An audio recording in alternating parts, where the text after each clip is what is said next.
সোনা পঞ্চ বাণের উপরে আর বাণ দেওয়া যায় না, যারা স্বর্ণকার তারা জানে। সোনার পঞ্চ বাণের উপরে আর বাণ দেওয়া যায় না, কিন্তু কাঞ্চনারে আমি যে সোনা দেখেছি এ যেন পঞ্চ বাণে নয়, এ যেন শত বাণে সোনা। কেউ বুঝি শত শত বাণ দিয়ে তাকে সোনাময় করেছে।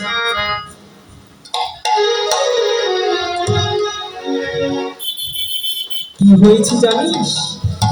সেই বদনটা দর্শন করে আমি তার প্রেমে পড়ে গেছি। এই দেহ মন প্রাণ যৌবন আমি তার চরণে সঁপে দিয়েছি।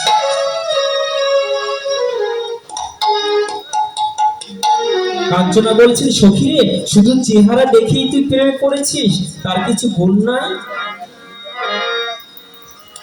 বিষ্ণুপ্রিয়া বলছেন, সখী রে, ওই গুণের কথা কি বলবো, তার প্রতিটা অঙ্গের যে শোভা এক একটা গুণ যেন প্রকাশ করে।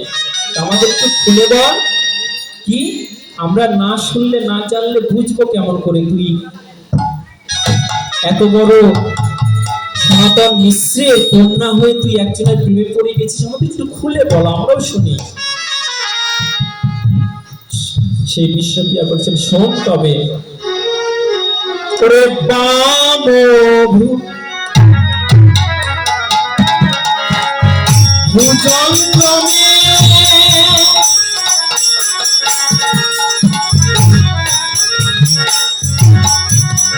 ওরে দংশন মধুমনে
সুখে অন্তর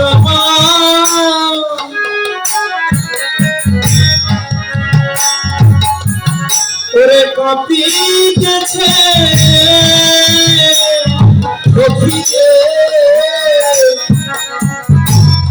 ওরে অন্তর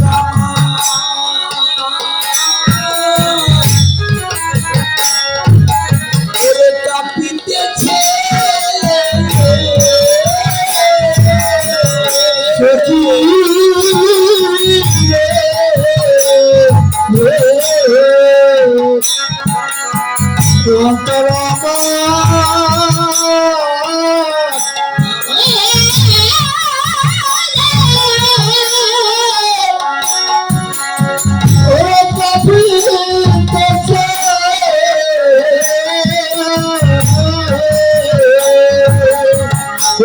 গুরু যুগ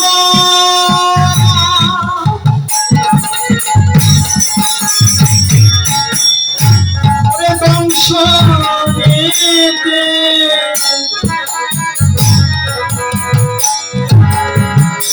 সুখে অন্তর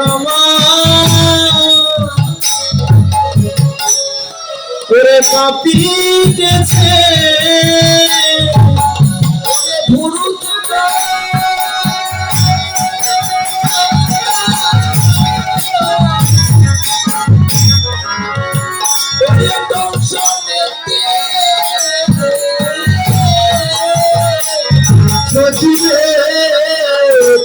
আমার অন্তর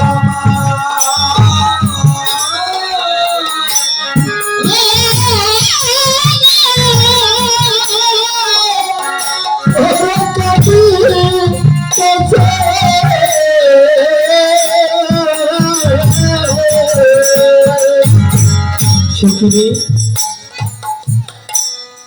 ভাঙ ভুজঙ্গমে দংশল মধুমনে অন্তর কাঁপয় মোর।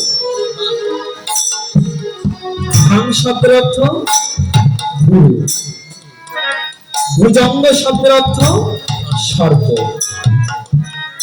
সখীরে আমি গৌর চাঁদের যে ভুরু দেখলাম, আমার দেখে মনে হলো সেটা ভুরু নয়, এতটাই আঁকানো বাঁকানো রয়েছে। দেখলাম একটা বিষধর সর্প, ওই নয়নে নয়ন দিয়ে বুঝি ওই বিষধর সর্পই আমার অন্তরে দংশন করেছে। সখীরে যদি পায়ে দংশন করত, হাতে দংশন করত, তাহলে বন্ধন দিয়ে বিষ নামানো যেত। সর্প যদি হৃদয়ে দংশন করে, সে বিষ তো আর কোনোদিনও নামানো যায় না। কি গো বাবা, তাই না? সর্প যদি হাতে পায়ে দংশন করে, তাহলে বন্ধন দিয়ে বিষ নামানো যায়। সর্প যদি হৃদয়ে দংশন করে, তাহলে কি নামানো যায়? নামানো যায়। সেই গোড়ার ভুজুগল সর্প আমার হৃদয়ে দংশন করেছে। এই বিষ তো আর কোনোদিনও নামানো যাবে না। ডক্টর মহানামব্রত ব্রহ্মচারী গৌর কথাই উল্লেখ করেছে। শ্রীমতী রাধারানীর কতটা প্রেমের মহিমা, তার কতটা আত্মত্যাগ, তার সে শত শত অধিক আমার বিষ্ণুপ্রিয়ার প্রেম, বিষ্ণুপ্রিয়ার আত্মত্যাগ। কেননা শ্রীমতী রাধারানী জানতেন যে কৃষ্ণ বৃন্দাবন ছেড়ে মথুরায় গেছে, একদিন হয়তো আমার কাছে আসবে, একদিন আমি তাকে পাবো। কিন্তু আমার বিশ্বপ্রিয়া জানতেন যে গৌর একবার সন্ন্যাস নিয়ে চলে গেছে, কোনোদিনও আসবে না।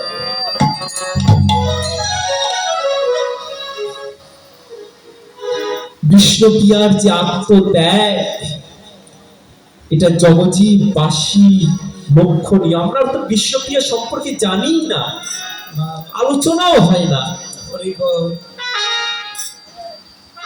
গৌর চরিতে বিষ্ণুপ্রিয়ার চরিত্র অনন্ত, অপরসীম।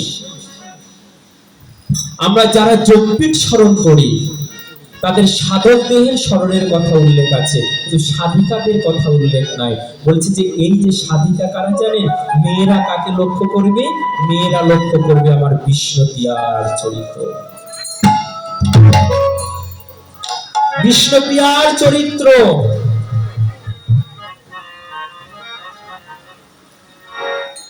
আজ আমার গৌর হরি সন্ন্যাস নিয়ে চলে গেলেন। নিত্যানন্দ তাকে ভুলিয়ে ভালিয়ে কোথায় আনলেন? শান্তিপুরে আনলেন।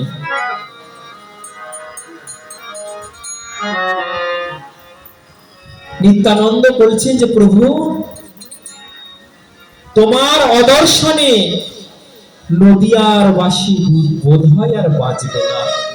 যদি একবার তুমি দর্শন না দাও, তাহলে তাদের আর প্রাণ রক্ষা করা যাবে না। গৌরচাঁদ তখন কি বলেছিলেন জানে? যোগ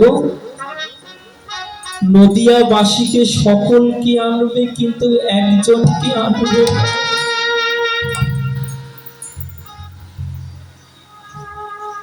নিত্যানন্দ বলেছিলেন প্রভু, সে কি হতভাগা, হতভাগী। যে তুমি নিজে আনতে মানা করছো। এই জগতে তুমি তো সকলকে উদ্ধার করার জন্য এসেছো, কাকে তুমি বঞ্চিত করছো প্রভু? বল হরি বল। নিত্যানন্দ বোঝার আর বাকি রইল না, কারণ তিনিও তো সন্ন্যাস নিয়েছিলেন। সন্ন্যাসের পরে নিজের স্ত্রীকে দর্শন করতে না। নিত্যানন্দ বলছে যে প্রভু, এই সন্দেশ প্রচারের ভার তুমি আমাকে দিয়ে চলেছি। আমি কিভাবে গিয়ে বলবো যে বিশ্বপ্রিয়া তোমার যাওয়ার কোনো অনুমতি অধিকার না।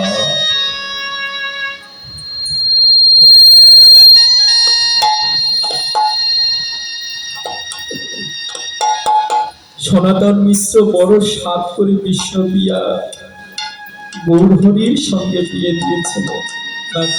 তখন তো গৌরহরি ছিলেন না, তখন নিমাই পণ্ডিত ছিলেন।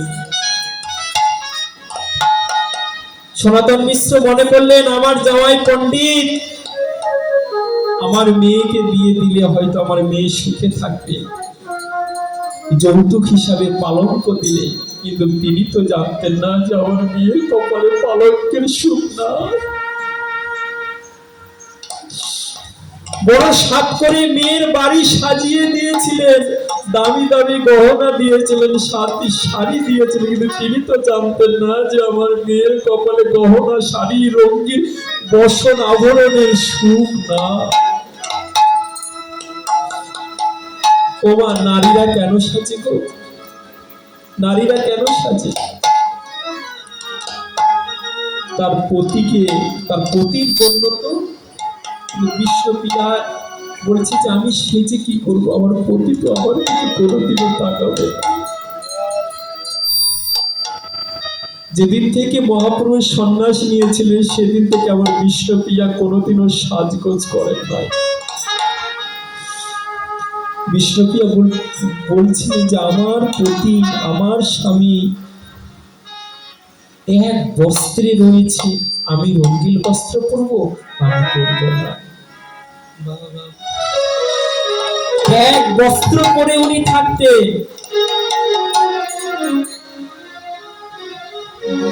এতটা ত্যাগ কিন্তু আমার শ্রীমতী রাধারানীর ছিল না।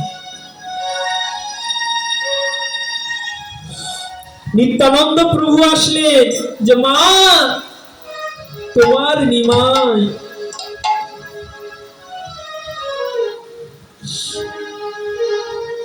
তোমার নিমাই শান্তি করে এসেছে, তোমাদের ডেকেছে, একবার চলো। সচিমা আমার বিষ্ণুপ্রিয়াকে ডেকে বলছেন, বিষ্ণুপ্রিয়া তাড়াতাড়ি সেজে গুজে নে, চল আমরা গৌর দর্শনে যাব। নিত্যানন্দ বলছে যে মা, একজন আর যাওয়া মানা আছে। বিষ্ণুপ্রিয়া কেবল ঘরের বাহিরে এক পা দিয়েছে, যেই শুনলেন যে একজন আর যাওয়া মানা আছে, বিষ্ণুপ্রিয়া আর দ্বিতীয় পা দেওয়ার সাহস করেনি, আমার পা ঢুকে মুখ আঁচল দিয়ে ঢেকে দিয়েছে। হরি বল হরি বল।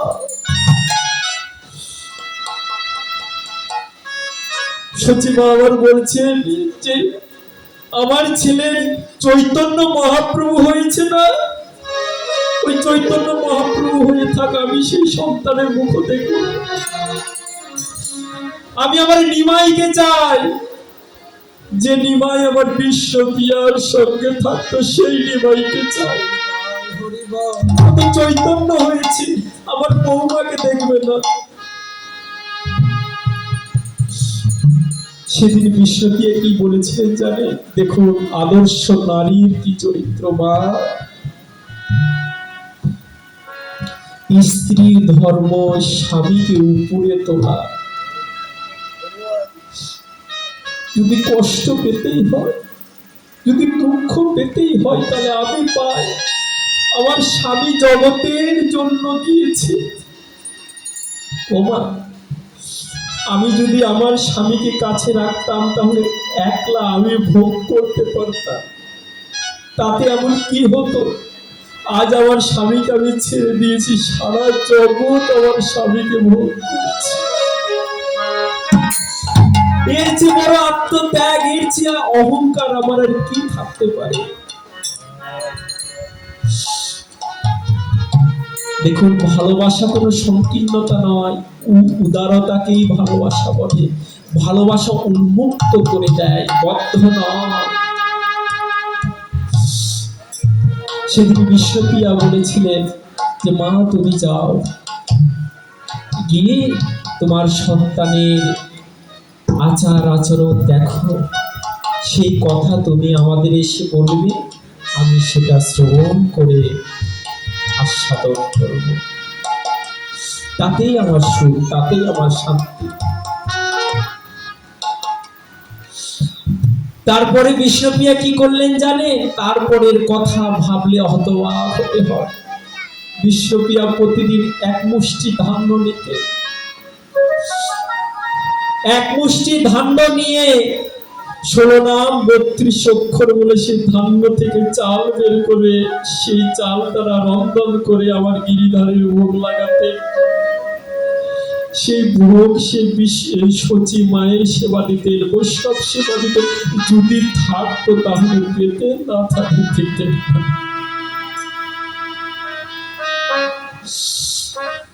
সেদিনে পালঙ্কে ঘুমাতেন না, মাটিতে ঘুমাতেন। যে আমার স্বামী সন্ন্যাসের পরে পালঙ্কে ঘুমাতে নেই। এখন তো সন্ন্যাসের ডিজাইন পাল্টে গেছে, এখন তো সন্ন্যাসী ডিজাইন পাল্টে গেছে। আমি কারো নিন্দা করছি না, কিন্তু আপনি ইউটিউব খুললেই দেখতে পাবেন এখনকার বাবাজি সন্ন্যাসী হয়ে কি করছে? এসিওয়ালা রুমে থাকছে, খাট পালঙ্কের উপরে ঘুমাচ্ছে।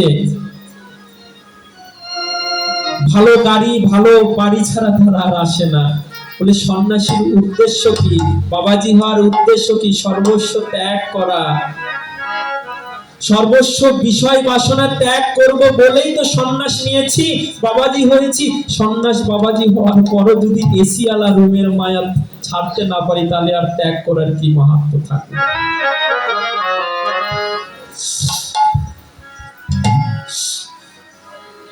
তাই বিষ্ণুপ্রিয়া কি করছে? সেদিন থেকে আর কোনো সাজগোজ করেন না। কে দেখবে? চেহারার কোনো যত্ন নেন না।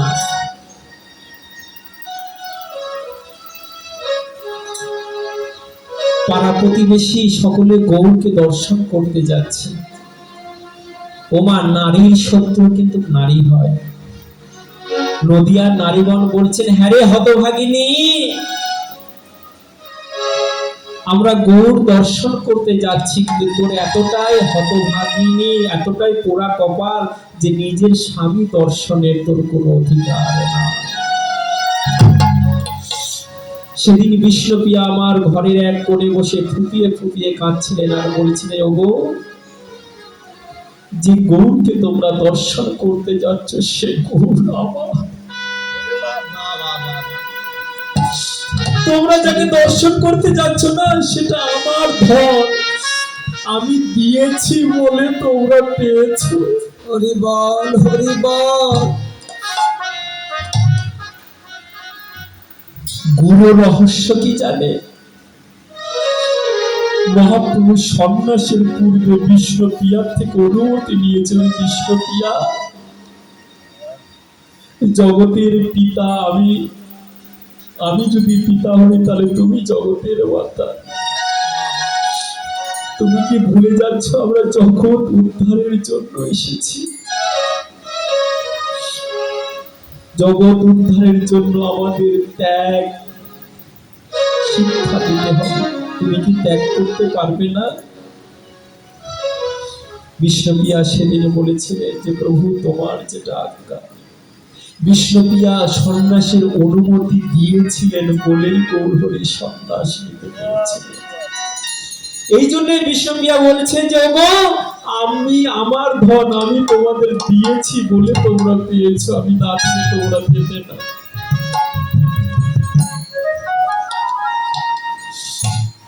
মহাপ্রভু নীলাচলে বাস করতে, কিন্তু বৎসরে একবার মায়ের জন্য সাদা শাড়ি, তখন মা বিধবা ছিলেন, সাদা শাড়ি, আর স্ত্রীর জন্য লাল পেরে শাড়ি পাঠাতেন। প্রতি বৎসর বিষ্ণুপ্রিয়া কি করতেন জানে? যে লাল পেরে স্বামী, যেহেতু স্বামী দিয়েছে, বিষ্ণুপ্রিয়া সেদিন থেকে আর কোনো রঙিন শাড়ি পরতেন না, কিন্তু স্বামী দিয়েছে ওই জন্য ওই শাড়িটা একবার স্বামীর কথা রক্ষার্থে পরতে। কেননা এই শাড়ি সেই শাড়ি নয়, এই শাড়িতে স্বামীর ভালোবাসা আছে। এই ভালোবাসা পরশ নেওয়ার জন্য একবার পরতেন, পরে আবার খুলে ভক্তি করে রেখে দিচ্ছে। এই শাড়ি আমার হরি বল। ঘরের বাহির হতেন না, কারোর সঙ্গে কথা বলতেন না। সন্ন্যাসের পরে সন্ন্যাসীর কর্তব্য একবার মাতৃভূমি দর্শন করা, অমিয় নিমাই চরিতে প্রমাণ করেছেন শিশির ঘোষ। মহাপুরুষ শেষে একবার এসেছিলেন সেই মাতৃভূমি দর্শনের নিমিত্তে। এসে দেখছে ওমা, যিনি জগৎ সৃষ্টি করেছেন, যিনি বিশ্ব ব্রহ্মাণ্ডের মালিক, তিনি কিন্তু অট্টালিকায় থাকেন, মাটির ঘরে ছিলেন। খড়ের চাল ছিল, বাঁশের বেড়া ছিল, কোন অট্টালিকায় উনি জন্ম নেননি। মহাপ্রভু এসে দেখছেন যে বৃষ্টি পেয়ে মাটির দেওয়াল ধসে পড়েছে, খড় ভেঙে জল পড়ছে, ঠিক করা কে করবে? কেউ তো নয়। নবদ্বীপে হুই পড়ে গেল যে আবার গৌরাঙ্গ মহাপ্রভু এসেছে। সেই সময় সচী মায়ের কথা শাস্ত্র বলেননি, হয়তোবা সেই সময় সচী মা নাও থাকতে পারতেন। বিষ্ণুপ্রিয়া সেদিন গিয়েছিলেন, দূর হইতে চরণে লুটিয়ে পড়লেন। মহাপ্রভু দুই হাত পিছনে ছুটিয়ে এলেন। কি? কেননা মহাপ্রভু কোনো নারী দর্শন করতেন না, নারী স্পর্শ করতেন না সন্ন্যাসের পরে। কে বলছে যে আমি তোমার দাস প্রভু? কে? বিষ্ণুপ্রিয়া বলছে ওই তোমার হতভাগ্য।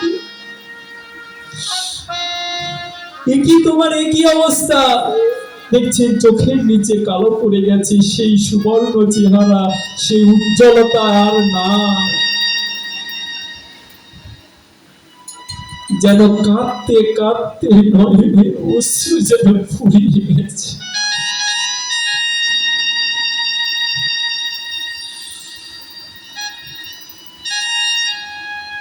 লুটিয়ে পড়েছে বিষ্ণুপ্রিয়া প্রভু। বলো বিষ্ণুপ্রিয়া, তুমি আমার থেকে কি চাও?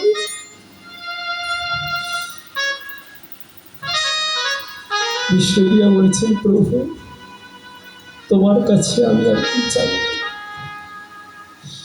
তবে একটি আমাকে আশীর্বাদ দাও। তোমাকে তো আমি পাবো না সেটা জানি, এমন চাও চাইবো না যে তুমি তোমার যাতে কোনো সমস্যা হয়। আমি একটাই চাইবো, যেন তুমি আমার হৃদয় মাঝে সর্বদাই ভেসে ওঠো। আরো একটি চাওয়া আছে, সেটা কি জানো? যেন তোমার ওই রাতুল রাঙা চরণ আমি একবার স্পর্শ করতে পারি। জীবনের শেষ বেলায় একটি চাওয়া, যেন তোমার ওই রাতুল রাঙা চরণ আমি স্পর্শ করতে পারি। মহাপুরুষ সেদিন নিষেধ করেছিলেন যে না বিষ্ণুপ্রিয়া, তোমার প্রথম চাওয়াটা আমি পূরণ করতে পারবো, আমার আশীর্বাদের সর্বদাই তুমি হৃদয়ে আমাকে দেখতে পাবে, কিন্তু আমার চরণ তোমাকে স্পর্শ করতে দিব না, কেননা সন্ন্যাসী স্ত্রী স্পর্শ নিষিদ্ধ। তবে তোমাকে আমি একটি কাজ করতে পারি, আমার যে খড়ম জোড়া এটি আমি তোমাকে দিতে পারি। এই খড়ম জোড়াকে আমার স্বরূপ জ্ঞান করে তুমি স্পর্শ করো। সেই দিন মহাপ্রভু বিষ্ণুপ্রিয়াকে খড়ম জোড়া দিয়েছিলেন। সেদিন থেকে মহাপ্রভু আর চরণে খড়ম পরেননি, এই খালি পায়ে চলছিলেন। সেই খড়ম জোড়া এখনো ঝামটপুর কৃষ্ণদাস কবিরাজ সেবিত করছিলেন। যিনি চৈতন্য চরিতামৃত রচনা করেছিলেন কৃষ্ণদাস কবিরাজ গোস্বামী, তিনার কুটিরে সেবিত ছিল সেই খড়মজোড়া এখনো রয়েছে। যারা ঝামটপুরে যাবেন তারা দর্শন করতে পারবেন, দেখবেন কত বড় মহাপ্রভুর চরণ খড়মজোড়া। তাতেই বোঝা যায় মহাপ্রভু কত লম্বা ছিলেন, কত বড় তার পা ছিল।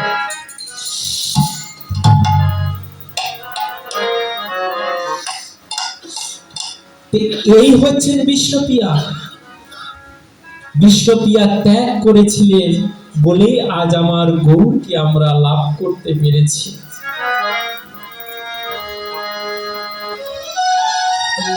হরি বল।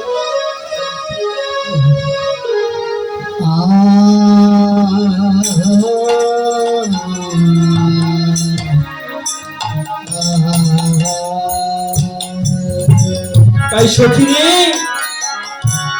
ভাব ভুজঙ্গমে দংশল মধুবনে অন্তর কাপয়ে মোর। সজনী সজনী রে जब हम पे खून गोरा, जब हम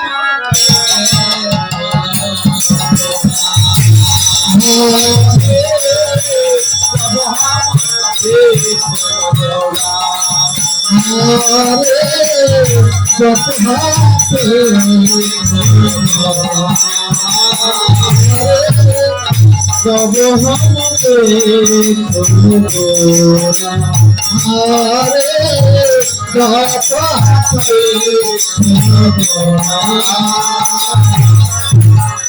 आतुले थी कभी जीत नहीं पाए, आतुले थी जीत नहीं पाए, आतुले थी कभी जीत नहीं पाए, आतुले थी जीत नहीं पाए, মদন মানসে মন ভোরা,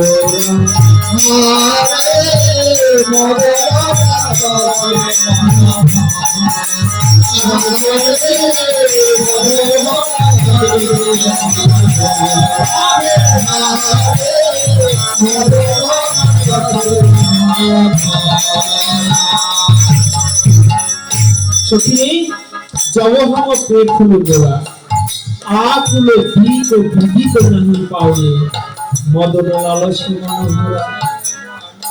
সেই রূপ যখন আমি দর্শন করলাম, আমি দিক বিদিক জ্ঞান হারা হয়ে গেছি। যেন মদন লালসায় মনোহরা। আর কি হয়েছে জানিস?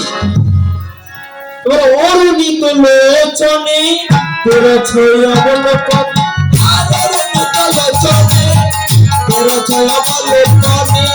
অরুণিত লোচনে তোর ছয় অবলোকনে, আদের থেকে সবসর আধের বরই সবসর আধের। সখিনী অরুণিত লোচনে তেরছ অবলোকনে, বরিখে কুসুম সরসাধে। কি দেখলাম জানিস? একদিনের ঘটনা বলি শোন। আমি গঙ্গায় গিয়েছিলাম কলসিতে জল ভরতে। সেখানে দেখলাম কি জানিস, ওই গঙ্গার কূলে গঙ্গার জলে একটা পদ্ম ফুল ভাসছে। গঙ্গাতে পদ্ম ফুল ভাসছে। এখন কাঞ্চনা বলছেন, সখীরে এই কথা আমার বিশ্বাস হয় না। কেননা ও বাবা একটা কথা বলুন তো, পদ্ম ফুল কোথায় ফোটে? স্থির জলে। পদ্ম ফুল কোথায় ফোটে? বদ্ধ জলে না? বদ্ধ জলে পদ্ম ফুল ফোটে, কিন্তু গঙ্গার জল তো বদ্ধ নয়, উন্মুক্ত। না সখী তুই তো ভুল বলছিস। গঙ্গাতে কোনোদিনও পদ্ম ফুটতে পারে না। জলাশয় কুম্ভে বদ্ধ জল, মানে যে জলটা চারিদিকে ঘোরাফেরা করে না, এক জায়গায় থাকে, সেখানে পদ্ম ফুল ফোটে। কিন্তু গঙ্গার জল তো এক জায়গায় না, ওটা জলই। সখিনী, এত কিছু আমি জানি না, তবে জগতের যে পদ্ম ফুল, এই পদ্ম ফুল আমি নয় দেখি নাই রে। কি দেখেছি জানি, যেন সোনার পদ্ম ফুটেছে।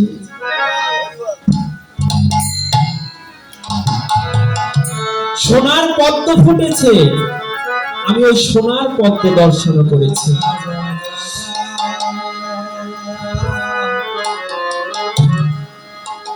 বিষ্ণুপ্রিয়া কি মিথ্যা কথা বলছে? মিথ্যা নয়।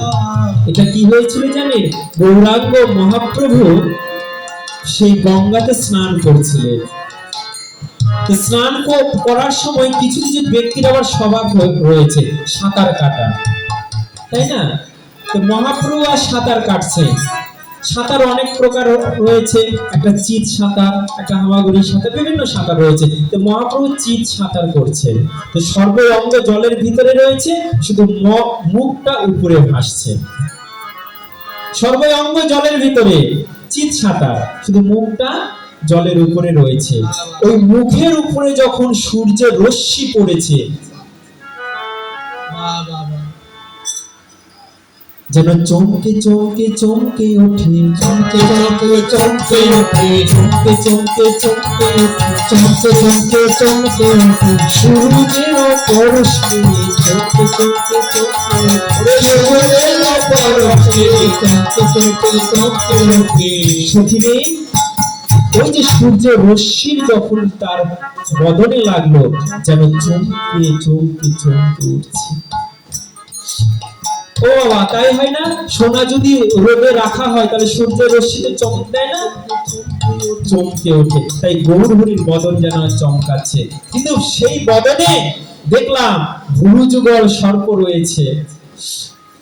পদ্ম ফুলে সাপ থাকে না? এমনকি শোনা যায় না যে পদ্ম ফুল পাড়তে সর্প দংশনে মানুষ মারা যায়? শোনা যায় না? দুর্গাপূজার সময় আসলেই শোনা যায় যে অমুক জায়গা থেকে পদ্ম ফুল পাড়তে সর্পদংশনে মারা গিয়েছে। সখিনী, ওই যে পদ্ম ফুলের ভিতরে দুইটি আমি সর্প দেখেছি। গোড়ার ভুরু যুগল ওকে সর্প জ্ঞান করছে। যখনই আমি নয়ন দিয়েছি, ওই সর্প আমাকে দংশন করেছে। আর সর্পের নিচে দুটি নয়ন রয়েছে, অরুণিত লোচন, মানে লাল নয়ন। সেই নয়ন নয়, নয়ন নয় সখিরে যেন পুষ্প বাণ রেখেছে, সরবান। মদন দেবের বাণ ছিল না? মদনের পঞ্চবাণ ভেঙে হলো খান খান। মদন সর্বরাজ্য জয় করেছেন, কিন্তু আমার গৌরের কাছে যখন এসেছে, তখন তার পঞ্চবাণ ভেঙে খান খান হয়ে গেছে। বিষ্ণুপ্রিয়া বলছে যে সখিরে, আমি যে নয়নটা দেখলাম না, ওই নয়নে যেন সেই মদনের বাণ রয়েছে। ওই নয়নে নয়ন দিয়ে যেন আমার হৃদয়ে বাণ নিক্ষেপ করেছে।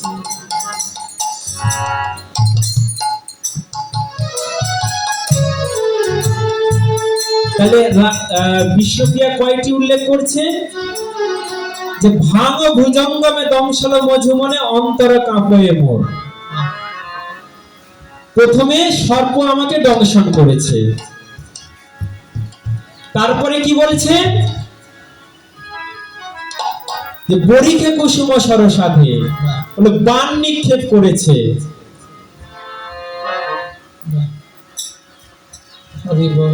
আগুলো দিকো বিদিকো নয় পায়, মদন লালসে মন ভোরা। এক মদন দেবে জ্বালা রয়েছে। মানুষ একটা আঘাতে মরে যায়, তাই না? যদি কেউ গুলি করে, গুলিতেই মারা যায়। সর্প কাটলে, সর্প কাটলে মারা যায়। কিন্তু বিষ্ণুপ্রিয়া বলছেন সখিনী, আমি এক আঘাতে মরি না, আমি তিন আঘাতে মরেছি। তিন আঘাতে মরেছি। যেমন একটা ঘটনা হয়েছিল কি জানেন, যে এক রাজার একটা ছেলে ছিল। তো রাজার নিয়ম ছিল, রাজা গোজাদের ব্যাপার, যখন সন্তান হয় তখন জ্যোতিষ ডেকে তার হাত পরীক্ষা করে, ভাগ্য পরীক্ষা করে যে আমার ছেলের ভাগ্যে কি রয়েছে। তো ডাকা হয়েছে, এক জ্যোতিষ এসে বলছে যে মহারাজ, আপনার ছেলে সম্পূর্ণ ভালো রয়েছে, কিন্তু 12 বৎসর পূর্ণ হলে তার মৃত্যু হবে। কিভাবে মৃত্যু হবে? বলছে যে জলে ডুবে মৃত্যু হবে। রাজার মনে সন্দেহ হলো যে আরেকটা জ্যোতিষ ডাকা হোক, না জানি একটা গ্রহ নক্ষত্র গণনা করতে ভুল তো হতেও পারে, আরেকটা দেখা হোক। আরেকজনকে ডাকলেন, তিনি এসে বলছেন যে মহারাজ, আপনার ছেলে সবই ভালো, কিন্তু 12 বৎসরে মৃত্যু হবে। রাজা বলছে বাহ, ঠিক তো মিলে যাচ্ছে, কিন্তু কিভাবে মৃত্যু হবে? বলছে গাছ থেকে পড়ে মৃত্যু হবে। রাজার মনে সন্দেহ চলে আসলো, মৃত্যু হবে এটা ঠিক, কিন্তু একজন বলছে জলে ডুবে, একজন বলছে গাছ থেকে পড়ে। না, আরেকটা জ্যোতিষ ডাকতে হবে। আরেকটা জ্যোতিষ ডাকলেন, তিনি এসে বলছেন মহারাজ, আপনার ছেলে 12 বৎসরে মৃত্যু হবে, কিন্তু কেমন করে মৃত্যু হবে? বলছে যে সর্পদংশনে তার মৃত্যু হবে। রাজা তো বিস্মিত হয়ে গেলেন, একজন বলছেন জলে ডুবে, একজন বলছেন গাছের উপর থেকে, একজন বলছেন সর্পদংশনে। না, এই মন্ত্রী, এই 3 জ্যোতিষকে কারাগারে বদ্ধ করো। 12 বৎসর পূর্ণ হবে, যার কথা ফলবে তাকে পুরস্কৃত করা হবে, যার কথা ফলবে না তাকে যাবজ্জীবন কারাদণ্ড দেওয়া হবে। 3 জ্যোতিষকে কারাগারে বন্দী করা হলো। 12 বৎসর যখন পূর্ণ হলো, তখন রাজার ছেলে তো সখাগণকে নিয়ে এক মাঠে খেলতে গিয়েছে।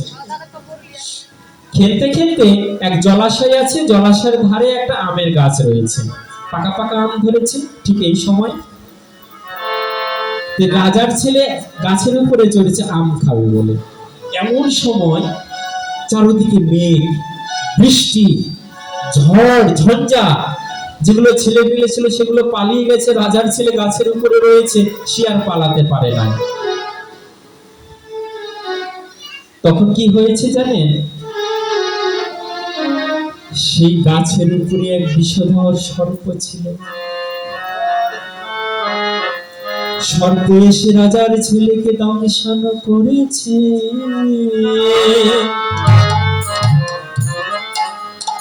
সর্প দংশনের ফলে রাজার ছেলে গাছ থেকে পড়ে সেই জলাশয়ের ভিতরে পড়েছে।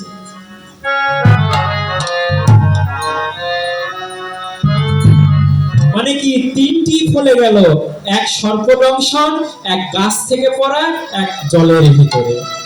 তো বাবা, মৃত্যু যদি থাকে এমনটাই হয়। তাই বিশ্বপ্রিয়া সখী বলছেন, সখী আমারও ঠিক সেই একই অবস্থা হয়েছে।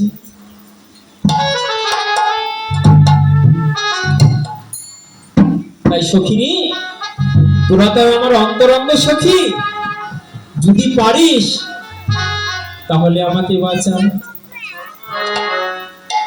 মন্ত্র মহৌষধি জানস তুহ যদি,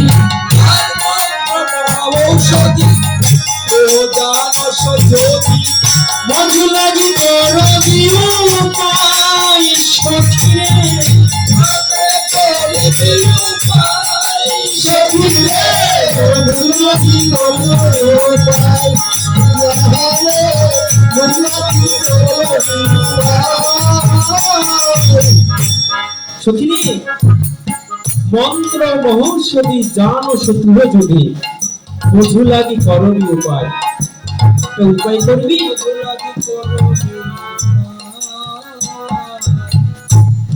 যদি মন্ত্র কিছু জানিস, একটু আমাকে রক্ষা কর।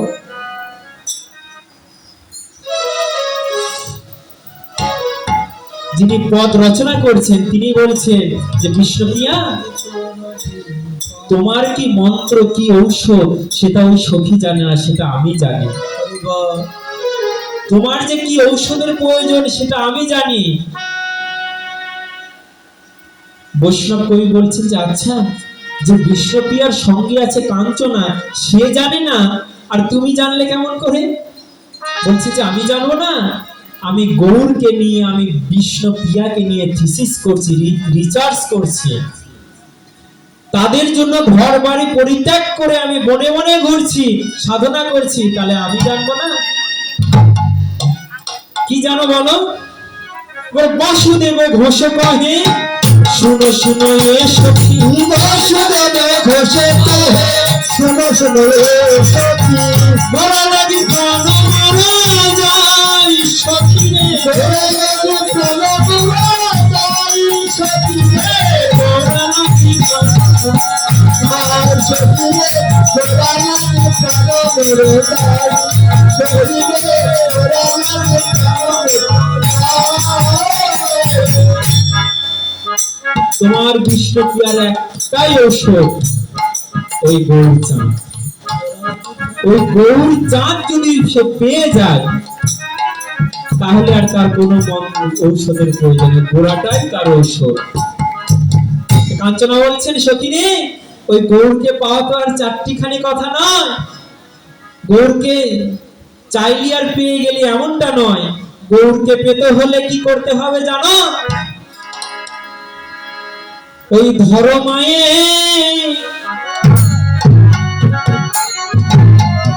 ওরে চরণ খানি ধরে রায়ে তোরা খাবি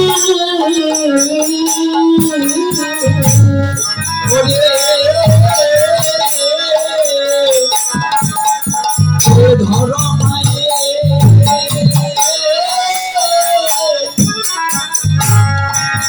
ওরে চরণ খানে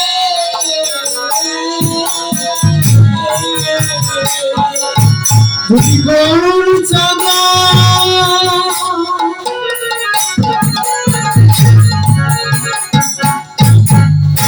তুমি পেতে চাও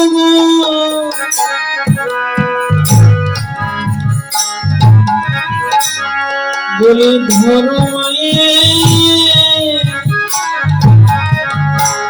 দুটি চরণ খানি যদি গৌর ছাড়া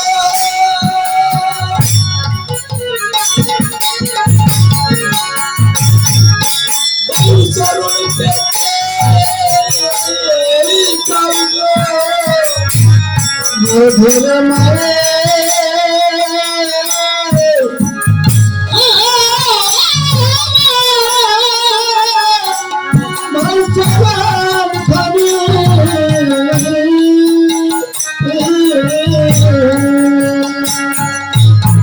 কি বলছে?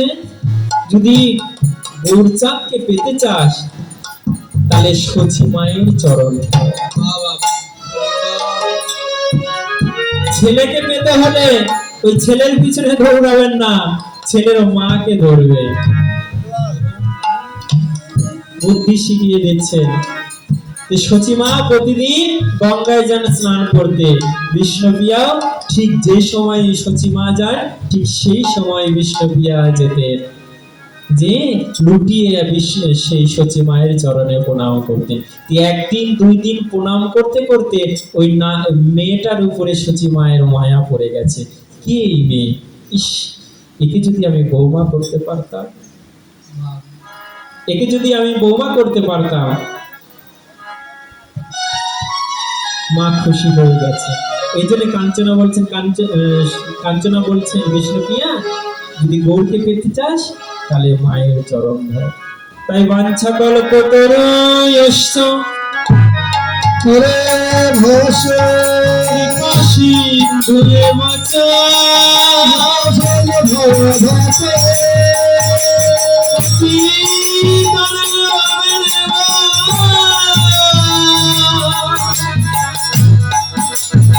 সকল বৈষ্ণবের নম নম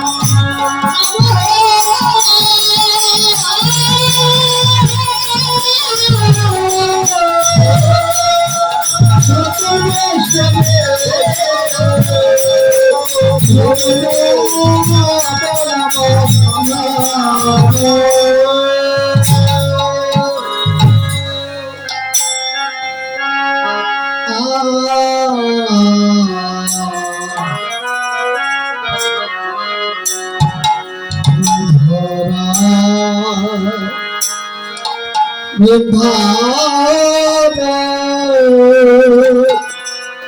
মধুরা বৃন্দাবন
মধুরা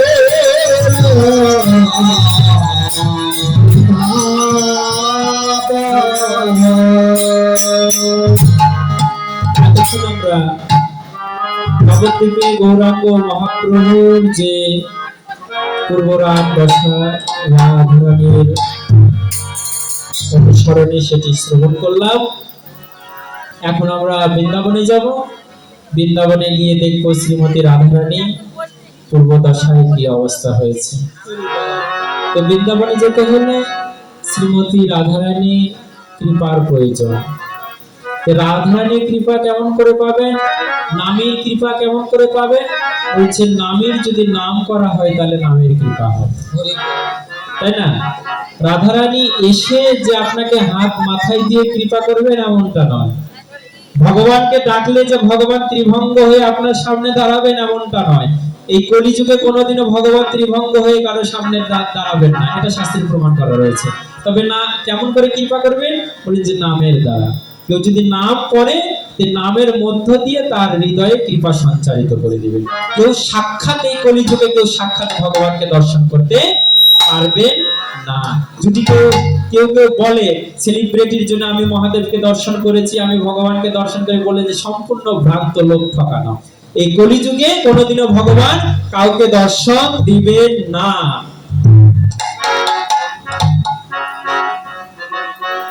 কেমন করে দিবেন? বলে নাম রূপে, বিগ্রহ রূপে, গ্রন্থ রূপে, বৈষ্ণব রূপে, তুলসী রূপে, ভাগবত রূপে, এই রূপে ভগবান দর্শন দিবে। ত্রিভঙ্গ হয়ে মুরলী ধরে এই দর্শন দিবেন না। তাহলে শ্রীমতী রাধারানী কৃপা পেতে হলে কি? আমাদের রাধারানী নাম কীর্তন করতে হবে। তাহলে চলুন একবার রাধারানী নাম কীর্তন করে বৃন্দাবনে প্রবেশ করি। রাধারানী মহারানী কৃপা করো না, কৃপা করে বৃন্দাবনে নিয়ে চলো না। রানী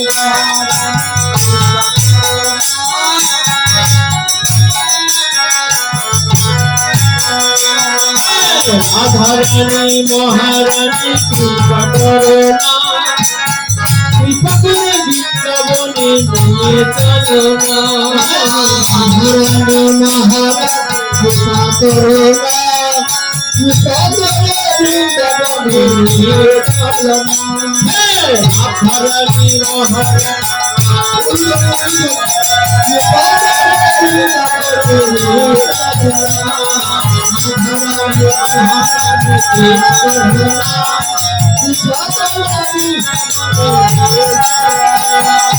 তোমার কৃপা হলে পাবো বৃন্দাবন ধাম, মনুষ্যরে গাইব মোরা তব জয় রাম।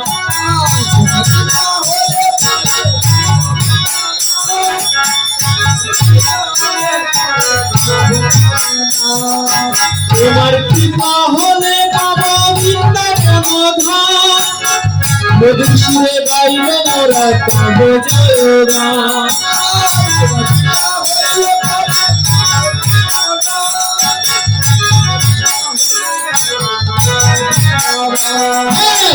রাধারানী মহারানী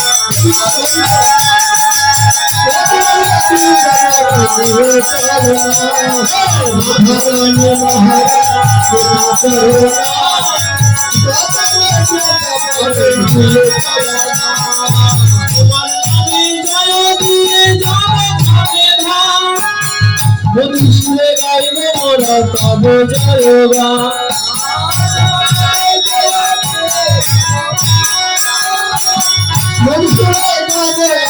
তোমার তোমার নামে ধ্বনি দিয়ে যাব ক্ষমধাম, মধুসূরে গাইব মোরা তব জয় গান।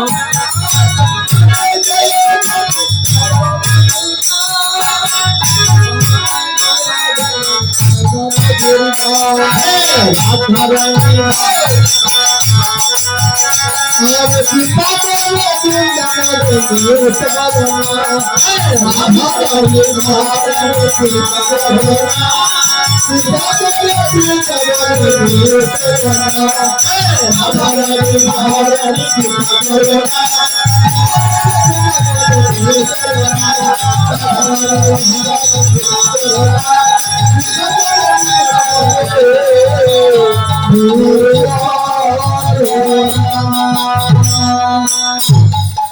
আনন্দ হচ্ছে সংক্রামক। স্পর্শ দোষ যে যেমন সর্দি কাশির সঙ্গে ব্যক্তির সঙ্গে থাকলে সর্দি কাশি পার হয় না, তা আনন্দ হচ্ছে ঠিক। ভক্ত না হলে আনন্দ করা সম্ভব নয়। ভক্তের উলুধ্বনি জয়ধ্বনি হস্তধ্বনি পেলেই আনন্দ এমনিতে হয়ে যায়। তো যাক, এখন এটুকু। তো চলো, श्रीमती राधा रानी की रानी की प्यारी की धाम की दुलाली की दुलाली की प्यारी की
ওরে ঘরের বাহিরে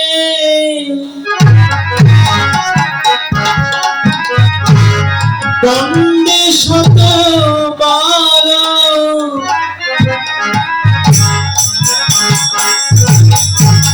তিলে তিলে আসে যা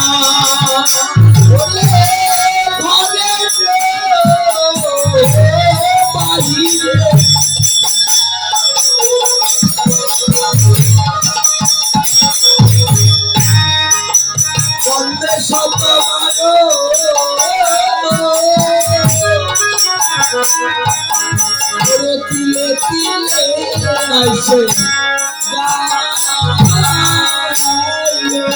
ওরে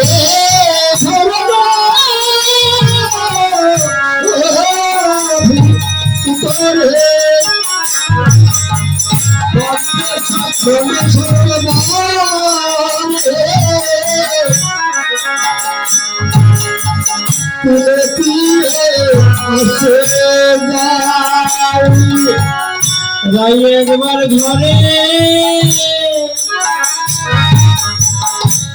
ওরে একবার বাইরে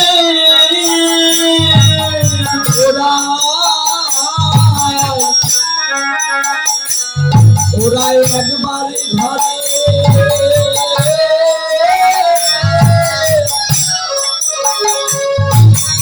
আর একবার বাহিরে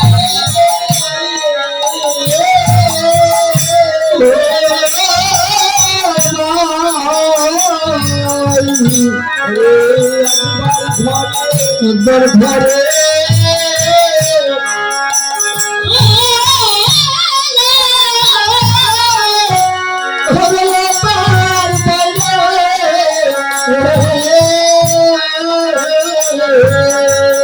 আমাদের রাধা রানী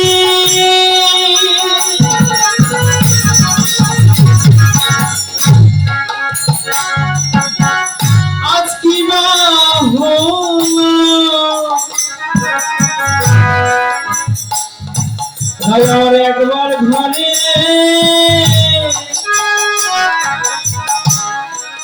ওরে একবার বাইরে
যেন রাধার গৃহ কাজে আজি মন বসে না যেন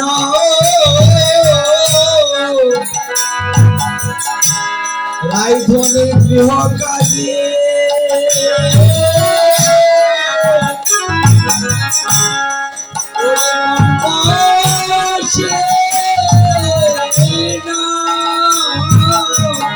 আমাদের রাধা রানী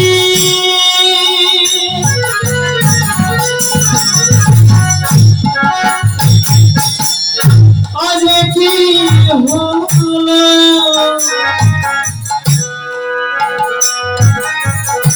ধনির গৃহ কাজে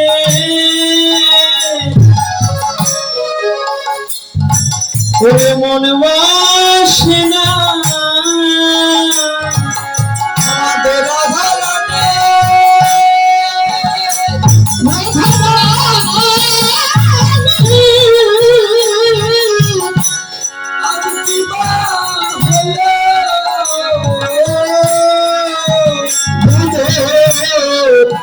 গৃহ কাজে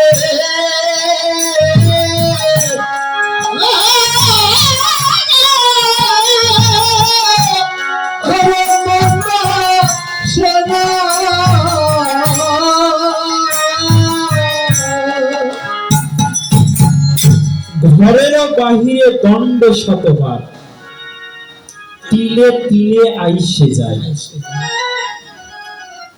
আজ শ্রীমতী রাধারানী গৃহ কাজে কোনো মন বসছে না, বারবার ঘরের বাহিরে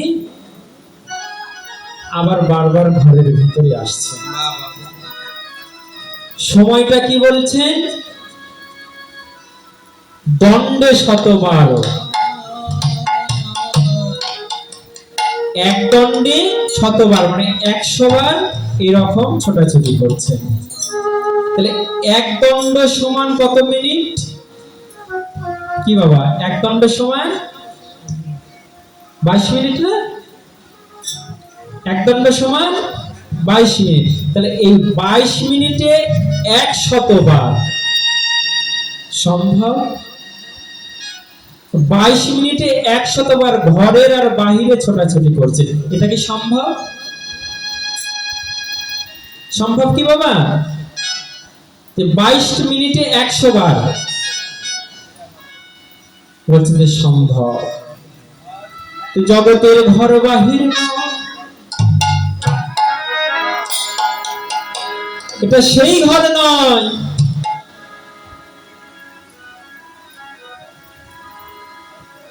এটা হচ্ছে হৃদয় ঘর। এই ঘরে শতবার কেন, শত সহস্রবারও আসা যাওয়া করা যায়।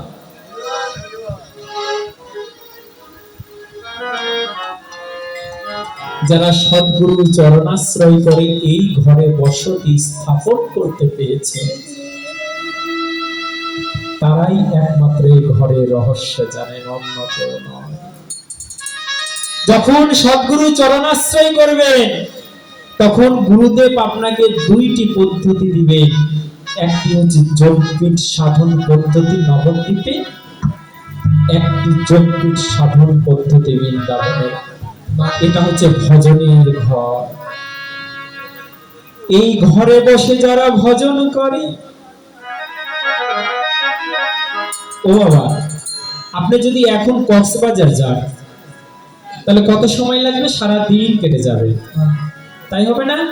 আমি রাত 8টার সময় চলেছিলাম, পরের দিনে সকাল 10টার সময় কক্সবাজারে নেমেছিলাম শ্যামলী গাড়িতে। তাহলে এক রাত গোটাই চলে গেল। কিন্তু এখন যদি আমি স্মরণ করি সেই সমুদ্র সৈকতের কথা, সঙ্গে সঙ্গে মনটা চলে যাবে না?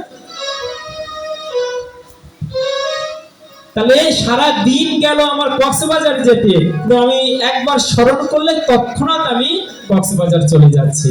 শ্রীমতী রাধা রানীর অবস্থা ঠিক তেমনই হয়েছে। শ্রীমতী রাধা রানী আমার মনের ঘর দিয়ে শতবার একবার আসছে আর যাচ্ছে। তাই ঘরেরও বাহিরে দণ্ডে শতবারও তিলে তিলে আইসে যায়। ওর মনই উচ্চাটনা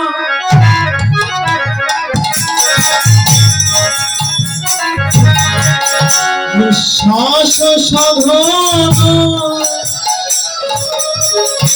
তম কামনে চায়।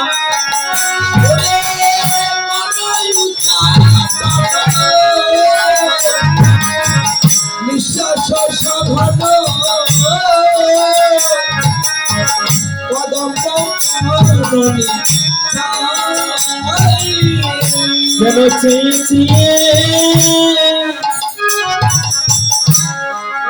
চেয়ে রাখে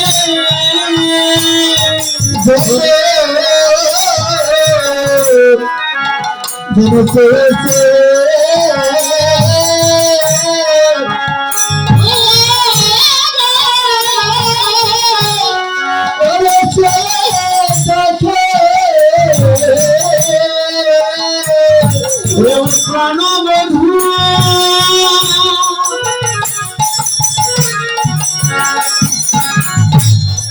ছবি আছে কি না আর চল হরিব ধনী আমার চেয়ে চেয়ে করে চেয়ে দেখে ওরে প্রাণবধূ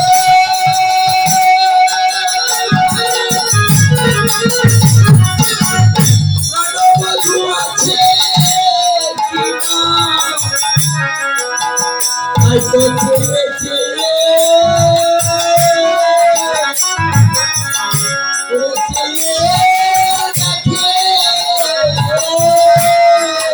ওরে চেয়ে দেখে ওরে প্রাণবধূ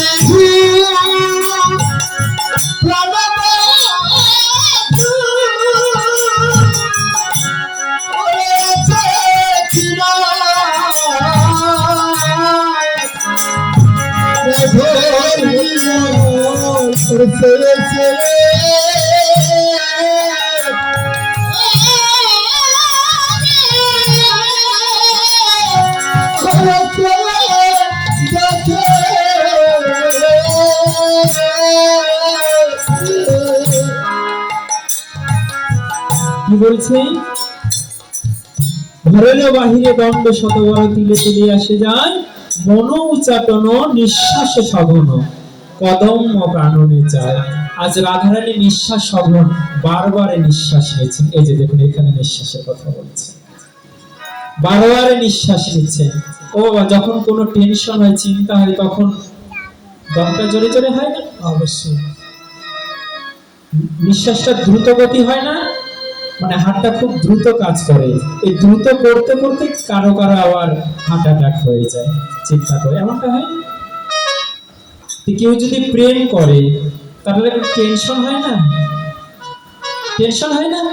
শ্রীমতী রাধারানী যেহেতু অনুরাগ দশা, একটু টেনশন হচ্ছে, কি আমার মনটা কেড়ে নিয়েছে, ইস আমি আর গৃহে কাজে কোনো কাজ আমার ভালো লাগছে না। যারা প্রেম করেছে তারা জানে যে প্রেমে পড়লে আর কোনো কিছু ভালো লাগে না। শ্রীমতী রাধারানীর আর কোনো কিছু ভালো লাগছে না। সখীগণে এক সখী আরেক সখীকে ডেকে বলছেন, সখী রে দেখ দেখ তাই কেন বা এমন হইলা গো, কেন বা এমন হইলা, ওরা কেন হইলো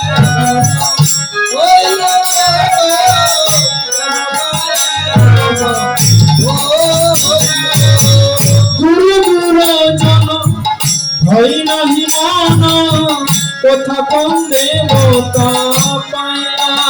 ওরে গুরু দইতা ভয় নয় মাতা কোথাতে যাব পাইলে বলে কোন সে দেবা ওরে ভর করেছে, ওরে বংশে দেবা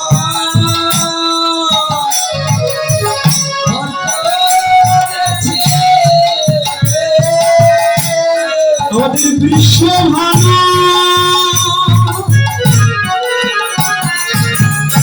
রাজনন্দিনী কোন সে দেবা ওরে ভর করেছে, ওরে বৃষ ভালো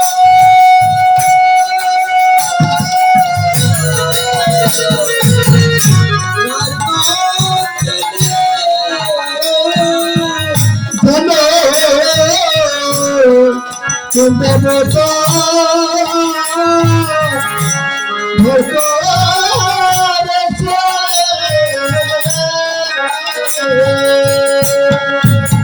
কি বলছেন রাই কেন বা এমনও হইলা, গুরু দুরজন ভয় নাহি মন কোথা কোন দেবতা পাইলা। মেয়েদের একটা বাধ্যবাধকতা আছে, গুরুজন দুজন মেনে চলতে হয়, তাই হয় না মা?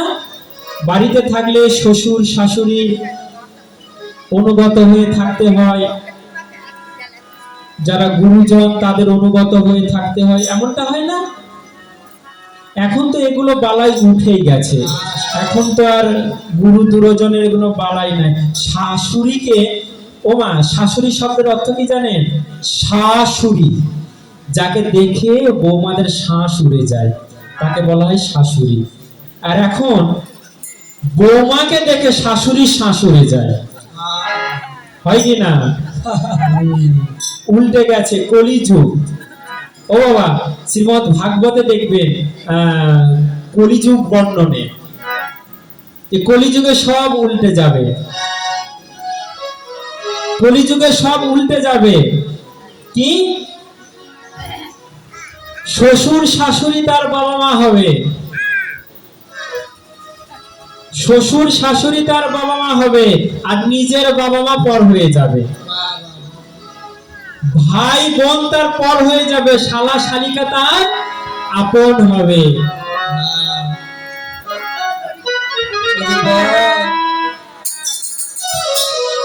একদম উল্টা পাল্টা হয়ে যাবে। ও মা, সন্তানদের কর্তব্য কি? মায়ের চরণে ভক্তি করে না? আপনারা বলুন তো, আপনাদের সন্তান আপনাদের চরণে ভক্তি করে? করে না, কিন্তু পরে এক জায়গায় করে। কোথায় জানেন? ওই শাশুড়ির চরণে গিয়ে বারবার ভক্তি করে, তাই করে না? হ্যাঁ, 10 মাস 10 দিন গর্ভে যে ধারণ করলো তাকে ভক্তি নয়, অথচ একটা নারী যে দিয়ে দিল, সমর্পণ করে দিল, তার চরণে 14 বার ভক্তি। শ্বশুর বাড়িতে যাচ্ছে, এইদিকে 10 কেজি এইদিকে 10 কেজি, নড়তে পারছে না গো, শ্বশুর বাড়িতে যাচ্ছে, যে বউ শাশুড়ির চরণে ভক্তি করছে, অথচ নিজের বাড়িতে বাবা মা না খেয়ে আছে, সেদিকে কোনো খেয়ালই নাই। কোথাও থেকে আসলে কি করে? মায়ের ঘরে পড়ে, আগে স্ত্রীর ঘরে ঢুকে স্ত্রী থেকে অনুমতি নিয়ে তারপরে মায়ের ঘরে যায়। এটা আমার কথা নয়, মনে করছেন আমি গাল গল্প দিচ্ছি, আমার কথা নয়। ভাগবত খুলে দেখুন, ভাগবতে প্রমাণ করা রয়েছে। কলি সম্ভাবনী কর্তব্য, কলিযুগে যেগুলো কথা হবে। এই বাবা, ধরো না বাবা, কি বলছে? গুরু দূরে যেন ভয় নাহি মনো, কোথা কোন দেবতা পাইলা। আমাদের রাধারানী এমন আগে ছিল না। ও বাবা, ভূতে ধরা বোঝেন না? আমরা বলি না ভূতে ধরেছে, যে ভূতে ধরলে কি হয়? তার দিক বিধি কেন হারা হয় না? সে কি করে সে নিজেও জানে না। কি বাবা, তাই হয় না? কারো যদি ভূতে ধরে তো কি করে সে নিজেও জানে না। সখীগণ বলছেন যে আজ রাধারানী কেমন যেন হয়েছে, মনে হয় কোন যেন অপদেবতা তাকে ধরেছে। সে গুরু দূরজন মানছেও না, কাউকেই চিনছে না, একবার ঘরে একবার বাইরে ছোটাছুটি করছে।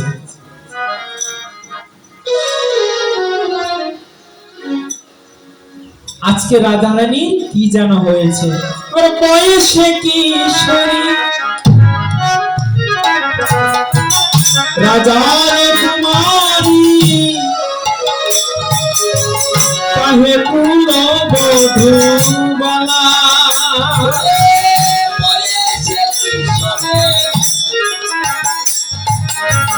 রাজার কুমারী,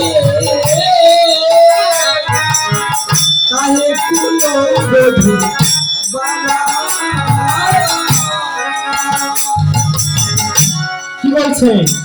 বয়সে কিশোরী, বেশি বয়স নয়, কিশোরী বয়স, তাতে আবার রাজার কুমারী, তাতে আবার কুলবধূ বালা।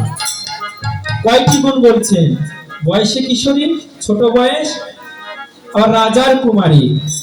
ও বাবা, এর ছেলে ওর ছেলে কোনো কিছু করলে সেটা সমাজ তেমন কিছু দেখে না, কিন্তু রাজার সম্মানী ব্যক্তির সন্তানেরা যদি কিছু করে তাহলে সেটা একটু দৃষ্টিগোচর হয় না?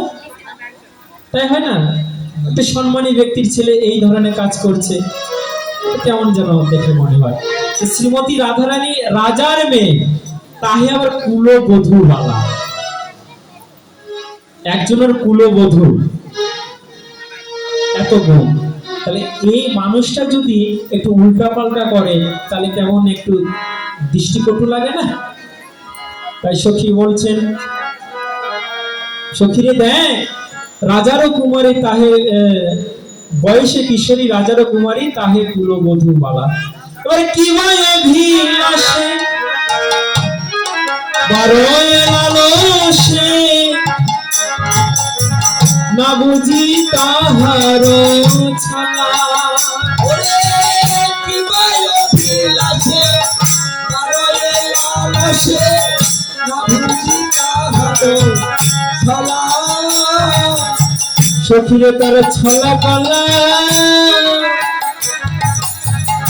মোরা বুঝতে নারী। সচিবে তোর ছলা কলা বুঝতে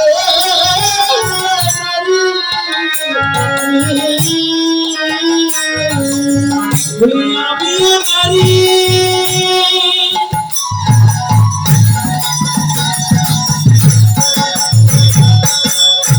তুমিও নারী তার ছলা কলা বুঝিতে নারী। শব্দের খেলা দেখো।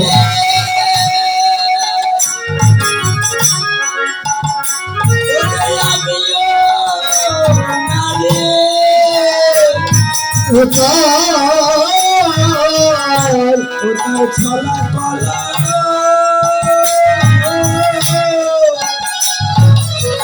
বুঝিতে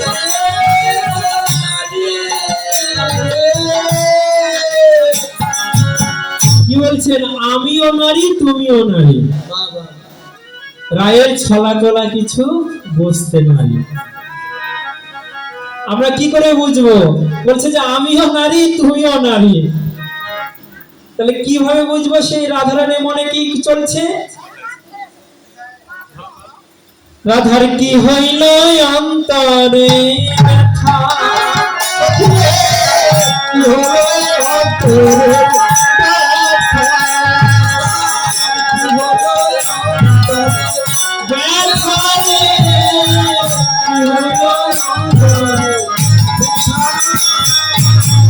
বসিয়া বিরলে থাকো বলে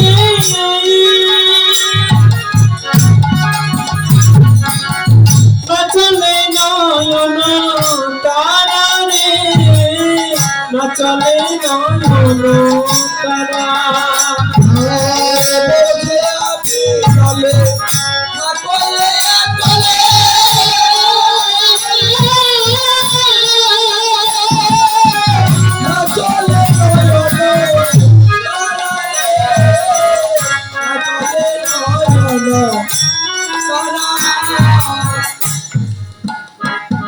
তাই আমার বসে বসে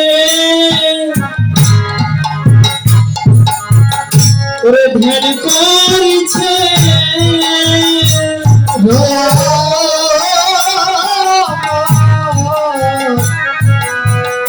বসে বসে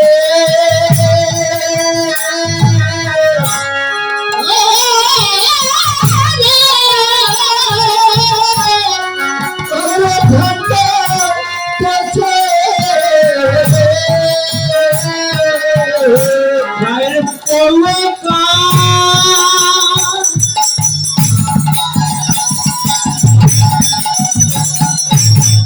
ওরে নাহি দিছে। আমার বসে বসে ওরে ধ্যান করিছে,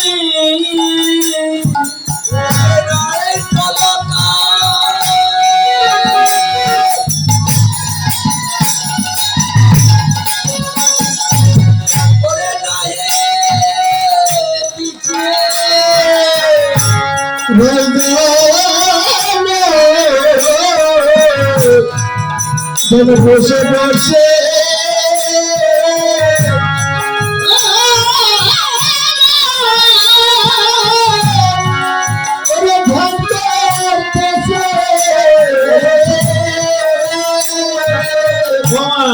শ্রীমতী রাধারানী কি করেছেন জানে? একলা বসে আছে, নয়নটা যেন আকাশের দিকে দিয়েছে, নয়নের পলক যেন পড়ছে না, অপলকে চেয়ে আছে। মহাজন এক পাশে দাঁড়িয়ে থেকে বলছেন, দেখো দেখো ওর সদয় ধ্যানে চাহে মেঘ পানে, না চলে নয়ন তারা।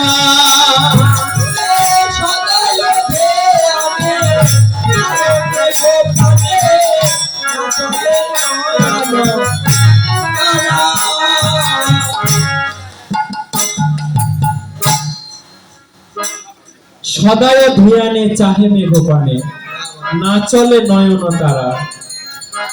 এই শব্দের ভিতরে একটু প্যাঁচ রয়েছে। সদাই ধ্যানে চাহে মেঘ পানে, উনি মেঘের পানে চাইছেন, না চলে নয়নে তারা। এখানে তিনটি আখর যুক্ত করেছেন। শ্রীমতী রাধারানী কেন মেঘের পানে চাইছেন? এক মহাজনগণ বলছেন, ওগো আমাদের শ্রীমতী রাধারানী আজ মেঘের পানে কেন চাইছেন জানো? শ্রীমতী রাধারানী ডেকে ডেকে যেন মেঘেকে বলছেন, তুমি ওখানে কেন হে, ওখানে কেন হে,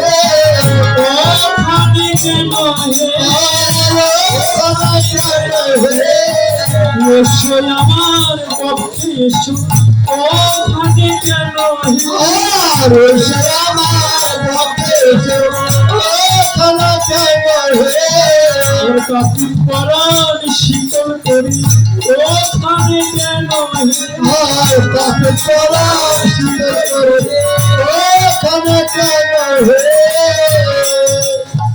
ওই যে চাহে মেঘ পানে, ওই আকাশের মেঘটাকে উনি কৃষ্ণ জ্ঞান করছেন।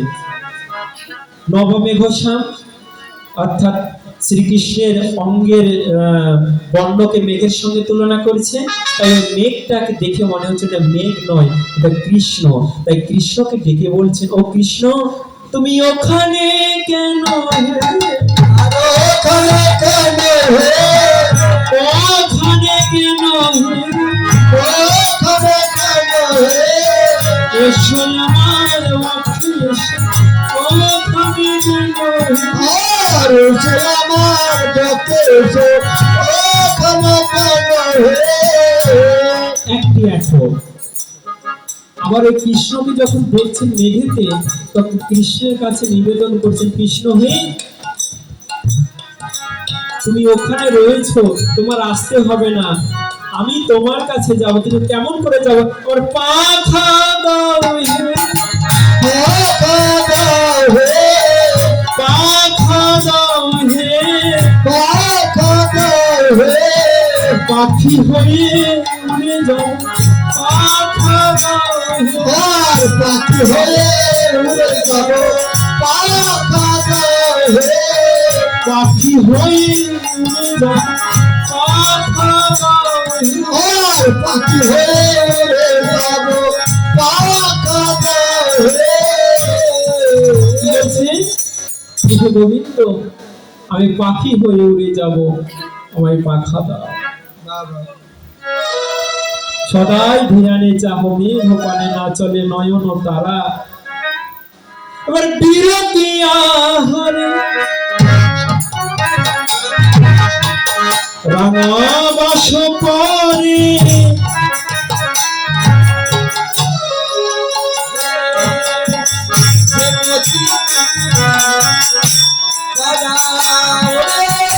বিরতি আহারে রাঙা বাস পরে, জগতি জগতি পাহাড় রে, জগতি জুবিলে ভাই আমরা মহাযোগী, ওরে ভাব ধরেছে,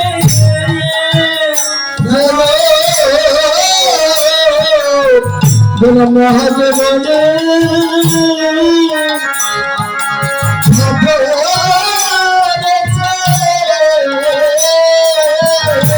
মহাযোগী, রে ভাব ধরেছে,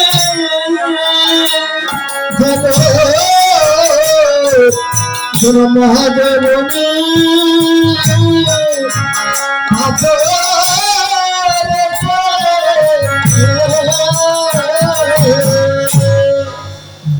বিরতি আহারে রাঙাবাস করে যেমতি যোগিনী পাড়া। মহাজন এক পাশে দাঁড়িয়ে থেকে বলছেন যে বিরতি আহারে, আহারে শব্দের ভিতরে প্যাঁচ দেখুন। মহাজন বলছেন আহারে। ও বাবা, আমরা আহারে শব্দটা কখন বলি? আহারে শব্দটা কখন বলি? যখন কারো কষ্ট হয়, তাকে দেখে বলি না যে আহারে তোর শরীরটা শুকিয়ে গেছে, আহারে, তাই বলি না? তাই মহাজন এক পাশে দাঁড়িয়ে থেকে বলছেন, বলি আহারে আহারে আহারে আহারে আহারে আহারে আহারে গায়ের কি বা হলো আহারে আহারে আহারে কি বা হলো রে আহারে আহারে। একই শব্দ দ্বারা দুইটি অর্থ প্রকাশ করা, এই ধরনকে বলা হয় যমজ বা শ্রেষ্ঠ শব্দ। বলছেন আহারে, আবার বলছেন বলি আহারে আহারে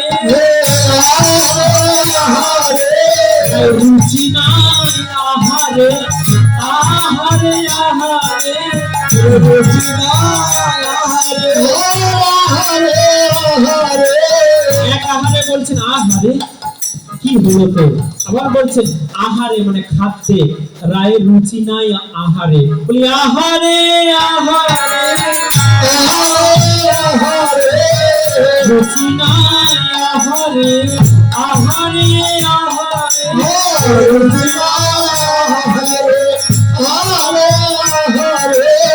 কঠিন বাজবে অনাহারে আহারে আহারে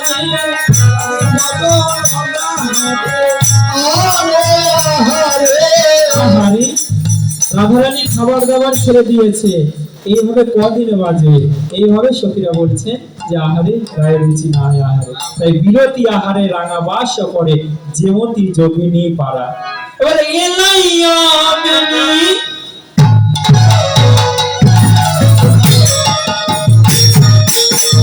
ফুলের মাখনি কোথায় খাসায়ে চুনা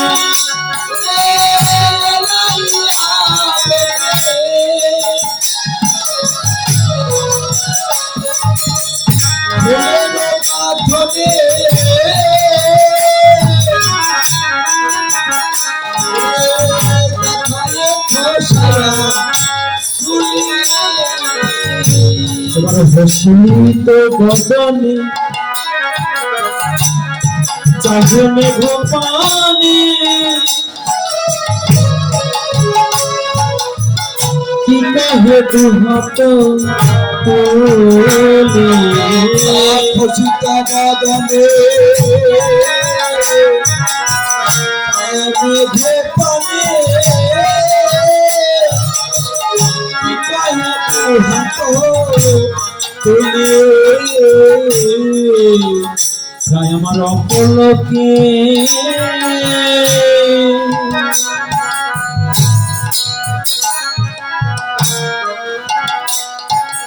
করেছে আছে আমার অপলকে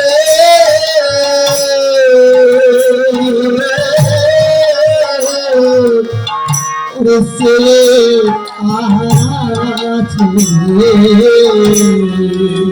ওই আকাশ পানে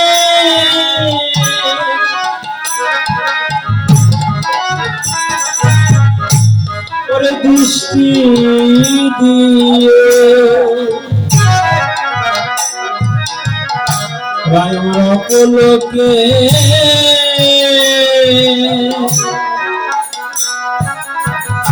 করেছে আছে আকাশ পানে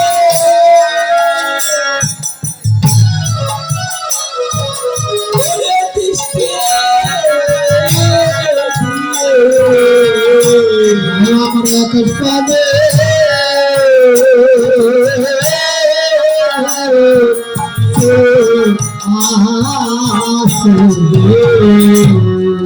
তাই হসিত বদনে চাহে মেঘপানে কি কহে প্রভাত তুলি।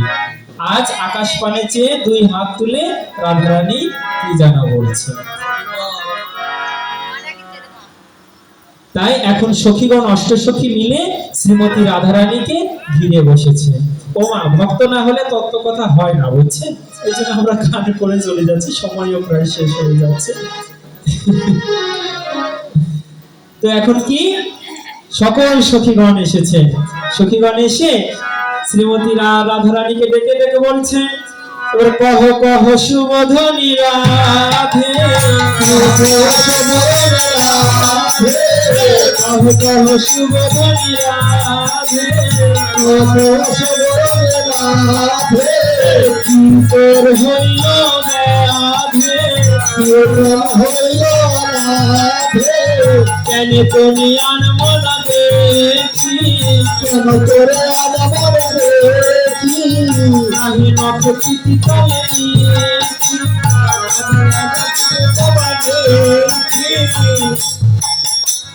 কহ কহ সুবোধনী রাধে, কি তোর হইল ব্যাধি,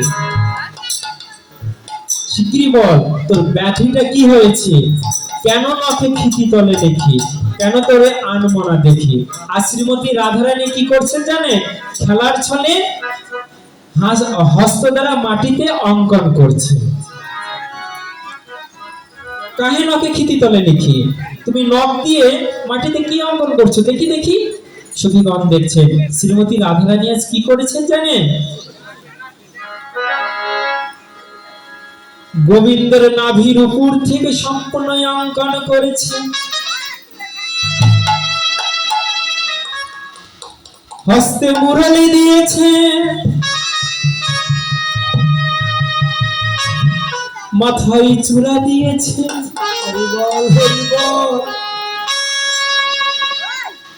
বন ফুলের মালা দিয়েছে,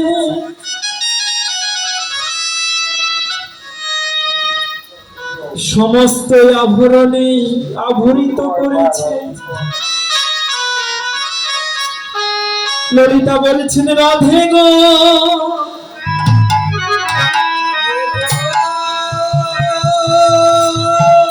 তুই সমস্ত কিছু অঙ্কন করেছিস, কিন্তু চরণ কেন অঙ্কন করিস না? আমার রাধারানী সখী বাড়িতে ডেকে বলেছেন, সখী রে,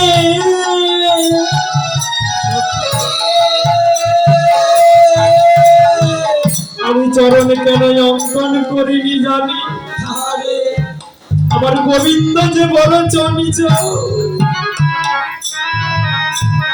যদি চরণ অঙ্কন করি আর সে চরণ দিয়ে যদি আমার গোবিন্দ চলে যায়, যদি আমার গোবিন্দ চলে যায়, তাহলে যে আমি গোবিন্দ হারা,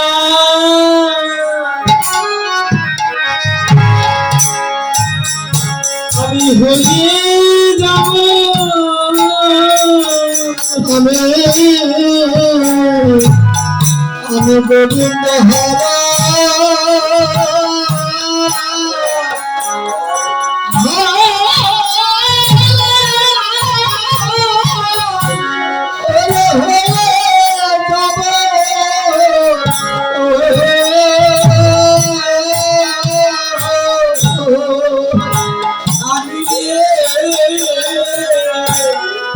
ভাই আমি গোবিন্দ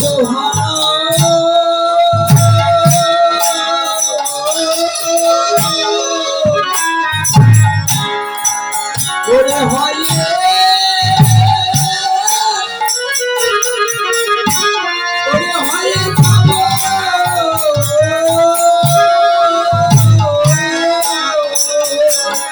আমার গোবিন্দ বিনে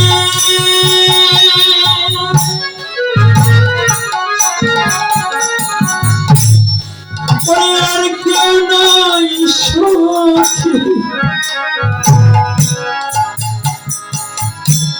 আমি গোবিন্দ হারা,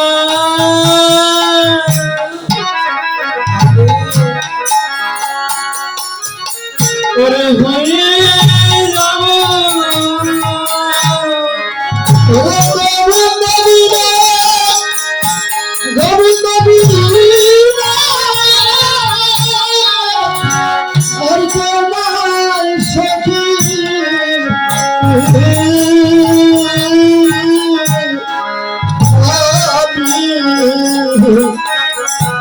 গোবিন্দ হারা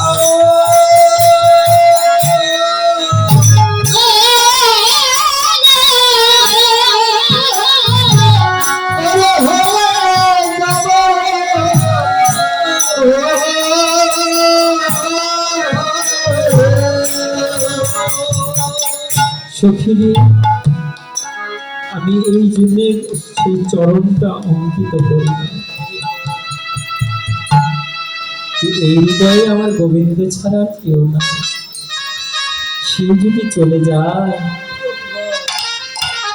তাহলে আমি কি নিয়ে বাঁচব? এই জন্য আমি চরণটা অঙ্কিত করি না। আহা, একবার সেই ভাবরাজ্যে প্রবেশ করে এবং শ্রীমতী রাধারণের কত আক্ষে, কত অনুরাগ। সখীগণ বলছেন, সখী একটু খুলে বল, একটু ঝেড়ে কাশ, খুলে বল, আমরাও কিছু শুনি বুঝি। শ্রীমতী রাধারানী বলছেন, সখী রে তাহলে শোন, ওই কদমের বনে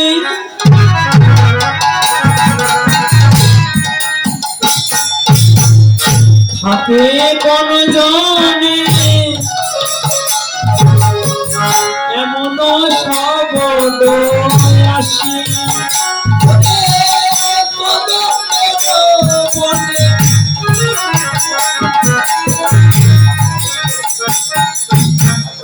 থাকে কোন জনে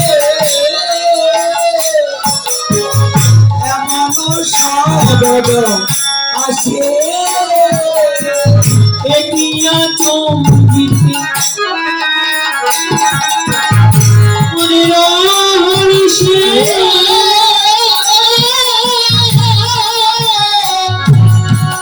হৃদয়ে রহিল বসিয়ে,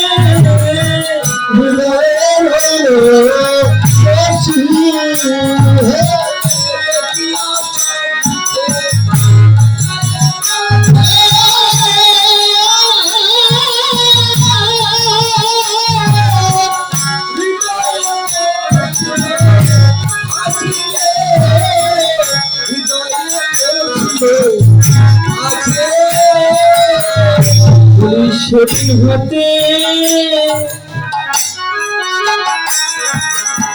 আমার হৃদয়ে আছে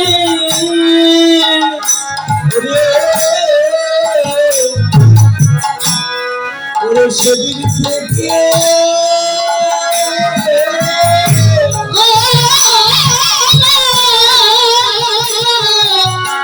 আমার হৃদয়ে আছে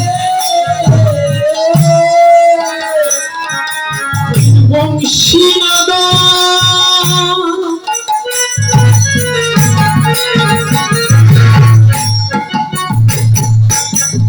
আমি শুনিয়াছি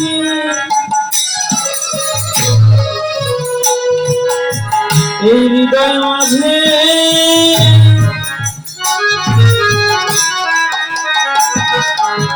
করে বসে আছে বংশী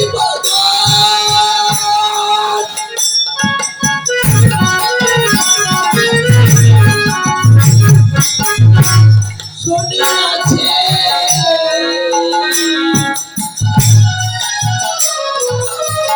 সেদিন থেকে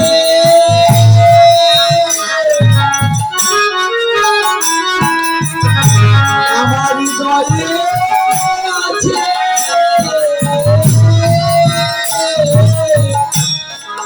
সখী রে, এখনো তাকে আমি দেখি নাই, শুধু বংশী নাচ শ্রবণ করেছি, তাই আমার এই দশা হয়েছে। শুধু শুনেছি, দেখ আমার দিকে চেয়ে দেখ। ওই কথা ভাবতে ভাবতে আমার শরীর শেষ হয়ে গেছে। আরে সেই কথা ভাবতে ভাবতে আমার শরীরটা শেষ হয়ে গেছে। ওমা, কেউ যদি প্রেমে পড়ে না, দেখবেন নায়ক নায়িকা যদি প্রেমে পড়ে, কেউ যদি প্রেম করে, তাদের চেহারা দেখেই বোঝা যায় কেমন, একদম শুকিয়ে যায়। রাত্রিরে টেনশন হয়, চিন্তা হয়, প্রেম করলে যা হয়, এই যে দেখুন কি অবস্থা করেছে শরীরে, এমন টেনশনে এমন চেহারা হয় না। শ্রীমতী রাধারানীর আহার বিহারে রুচি নাই, রাত্রিতে ঘুম নাই, মনে শান্তি নাই, এই জন্য রাধারানী একদম শুকিয়ে, শরীর শুকিয়ে যাচ্ছে। সখীরা বলছে, সখী এইভাবে চললে তো তুই আর বাঁচবি না। তুই কি এমন শুনেছিস, কি এমন দেখেছিস যে তোর শরীরটা এমন হয়ে যাচ্ছে, একটু বিস্তার করে বলতো। শ্রীমতী রাধারানী আমার বিস্তার করে বলছেন, ওগো শোনো, পহিলে শোনিন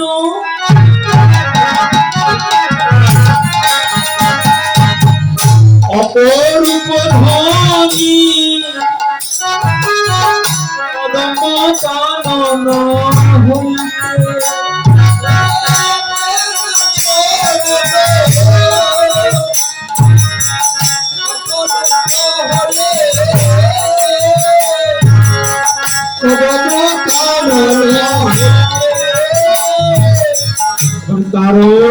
হইতে ঠাকুর বর্ণনে শুনি চমৎকৃত চিত্তে,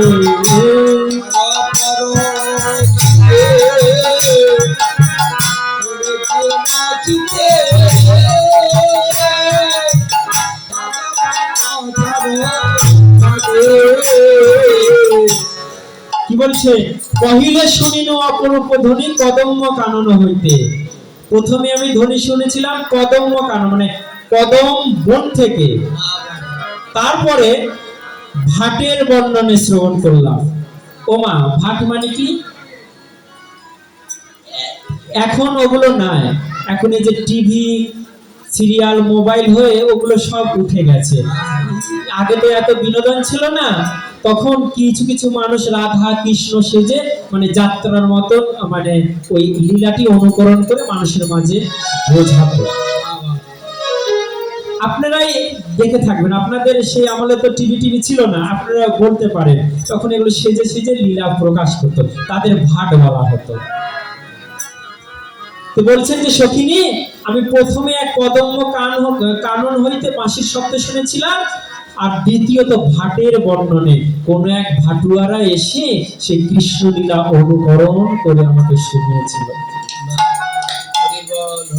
এই দুই জায়গা থেকে শুনেছিলাম। আরো শুনেছি কি জানিস, বলি আরো একদিন প্রাণ সখী কহিল তাহার না,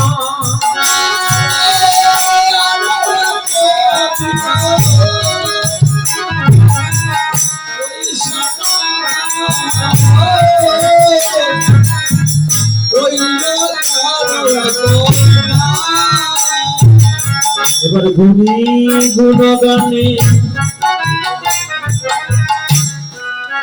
শুনিয়াছি মনে, বিহল হইল গুণগানে শুনিয়াছি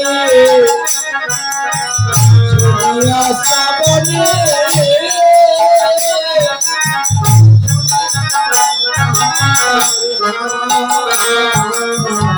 সখী আমি আগে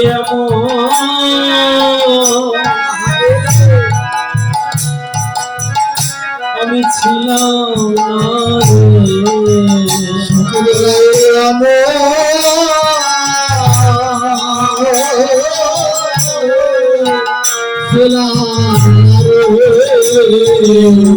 সখী আমি আগে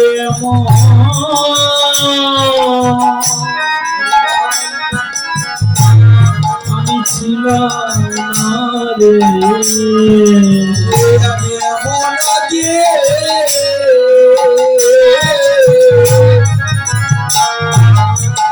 এমন ছিলাম না গে। না জানি কোন প্রেমে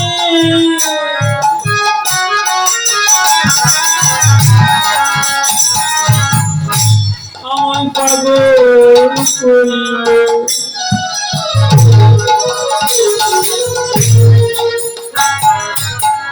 সখীরে আমি আগে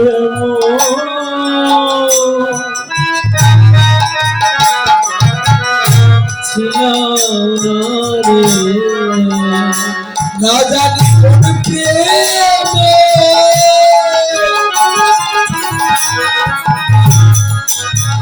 পাগল করিল। শুক্রে আগে আমি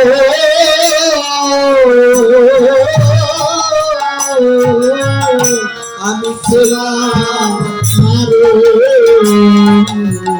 সখীরে আমি আগে এমন ছিলাম না।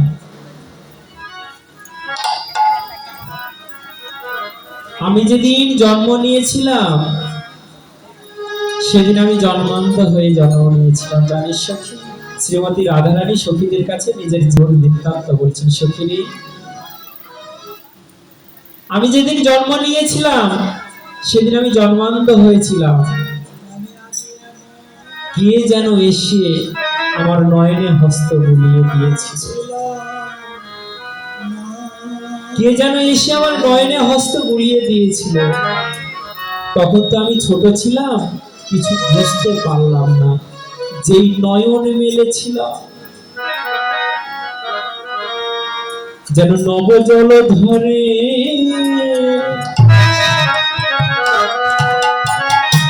সেদিন দেখেছিলাম।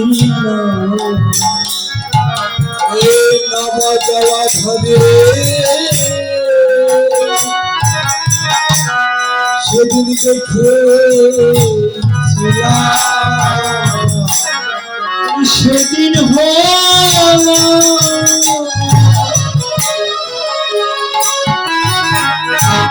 আমার প্রথম দশা।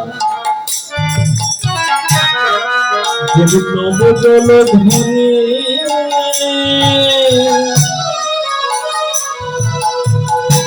আমি দেখেছিলাম।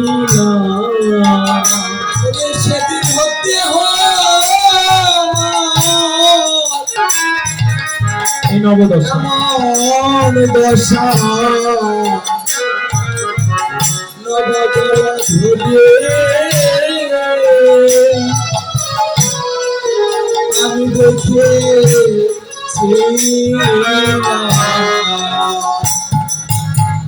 সখী, সেদিন কেউ এসে আমাকে হস্ত বুলিয়ে দিয়ে সেই যে একটা রূপ দেখেছিলাম, ওই রূপ আর নয়নে লেগে গেছে রে। ওই রূপটাও ভুলতে পারি। আমার মনে হয় সেই রূপের মানুষ হয়তো বংশী বাজাচ্ছে। এখন ললিতা সখী বলছেন, ও এবার বুঝেছি, তাহলে তোর এই সমস্যা। সখীরে শোন, এই কদম্ব কানন হইতে যার ধ্বনি শুনেছিস, এই ভাটের বর্ণনায় যার বর্ণনা শুনেছিস, আর গুণী গুণ গানে যার কথা শুনেছিস, আর সখীদের মুখে যার কথা শুনেছিস, ও অন্য কেউ নয়। ও যে একের সব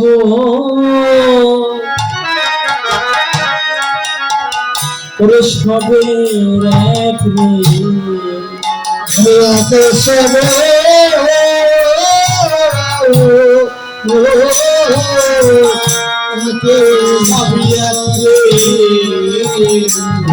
একের সব ওরে সবের এক একের সব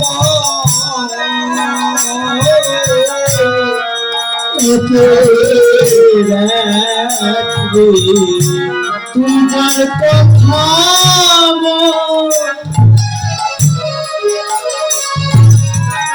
ওরে বলিতেছি, সে যে সবের এক রে, ওরে একের সব রে।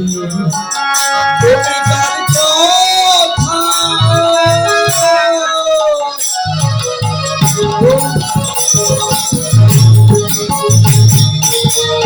যার কথা বলেছিল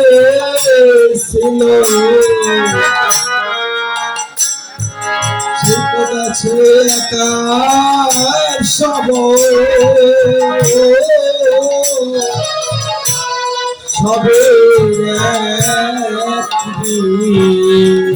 সখী রে, তুই যার কথা বলছিস না, ওই বংশীধ্বনির কথা, এগুলো কথা, ও একেরই সব, ওই এক জনারই গুণ, আর সবের এক, ভিন্ন ভিন্ন কেউ নয়, ওই এক জনারই এগুলো গুণ।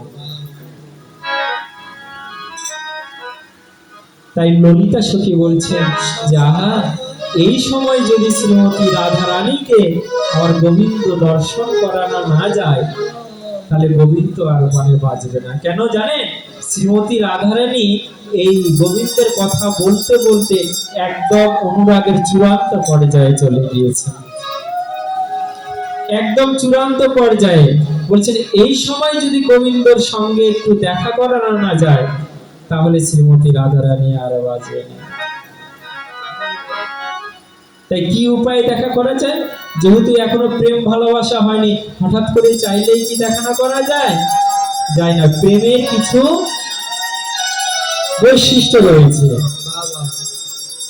যেমন প্রথমে দর্শন হবে, প্রথমে গুণকথা শ্রবণ হবে, তারপর দর্শন হবে, তারপরে পিয়নের প্রয়োজন হবে, মানে ছেলের বন্ধু, মেয়ের বান্ধবী, এগুলো বন্ধু বান্ধব একে অন্যের কথা বলে আরোটা আকর্ষণ করাবে।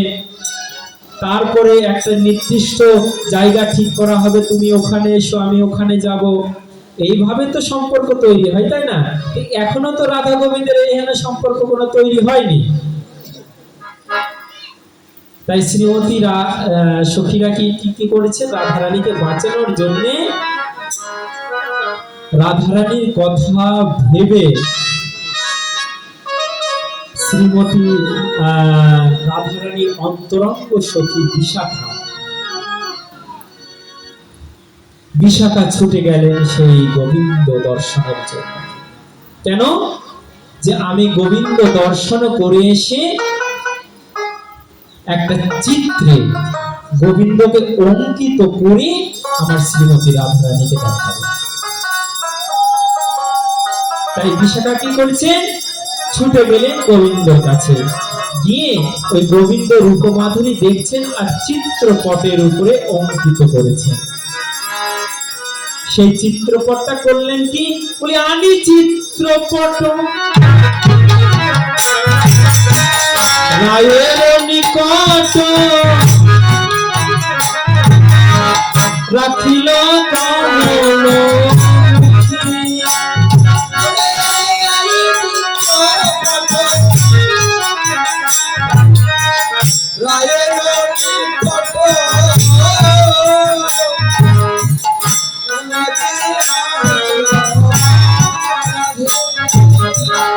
সেই চিত্রপট রায়ের নিকট এনে রাখলেন। সেই চিত্রপটে আমার গোবিন্দ দর্শন করে রাধারানী কি অবস্থা হয়েছে জানেন?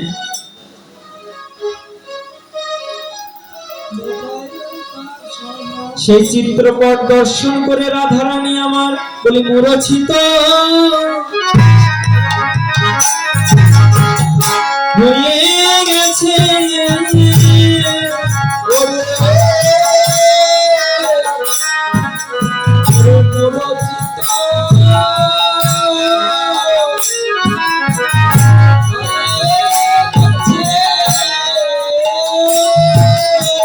চিত্রপটে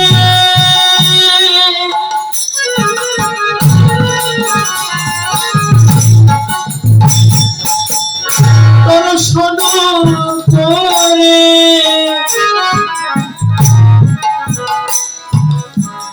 রায় আমার মূর্ছিত করে হয়ে গেছে রে চিত্রপট দর্শন করে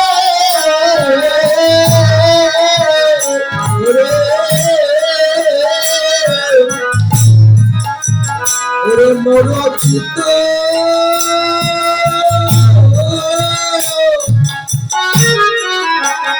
করে হয়ে গেছে এখনো পুরোপুরি দর্শন করতে পারেনি, আস্বাদন করতে পারেনি, শুধু চিত্রপটে একবার দেখেছে, দেখে মূর্ছিত হয়ে গেছে। এটা হচ্ছে পূর্ব রাগ। আর বিকালে যেটা হবে পূর্ব অনুরাগ, সেখানে গিয়ে গোবিন্দকে ভালোভাবে দর্শন করবে। এটা হচ্ছে লীলার তারতম্য। অনেক কীর্তনিয়া করে কি ওই পূর্ব রাগে যেটা করে, ওই রাগে যেটা করে, এটা নয়। এখানে শুধু দেখে মূর্ছিত হবে, আর ওখানে গিয়ে ভালো করে দেখবে। তাই এইখানে রহিল আমার কীর্তন লহরী, আনন্দিতে সবাই মিলে বলো হরি হরি, হরি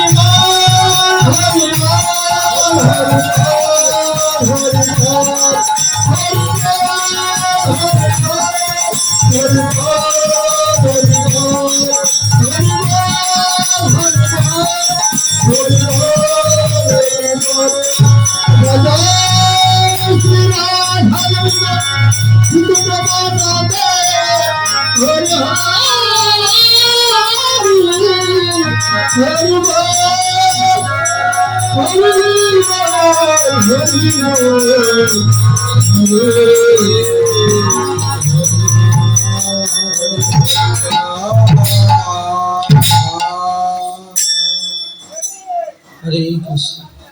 জয় জয় জয় গৌর।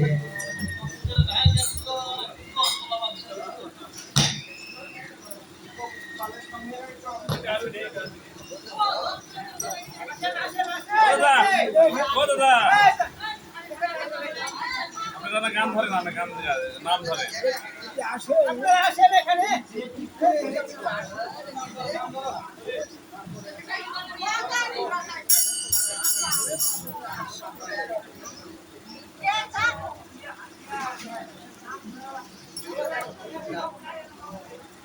Thank you.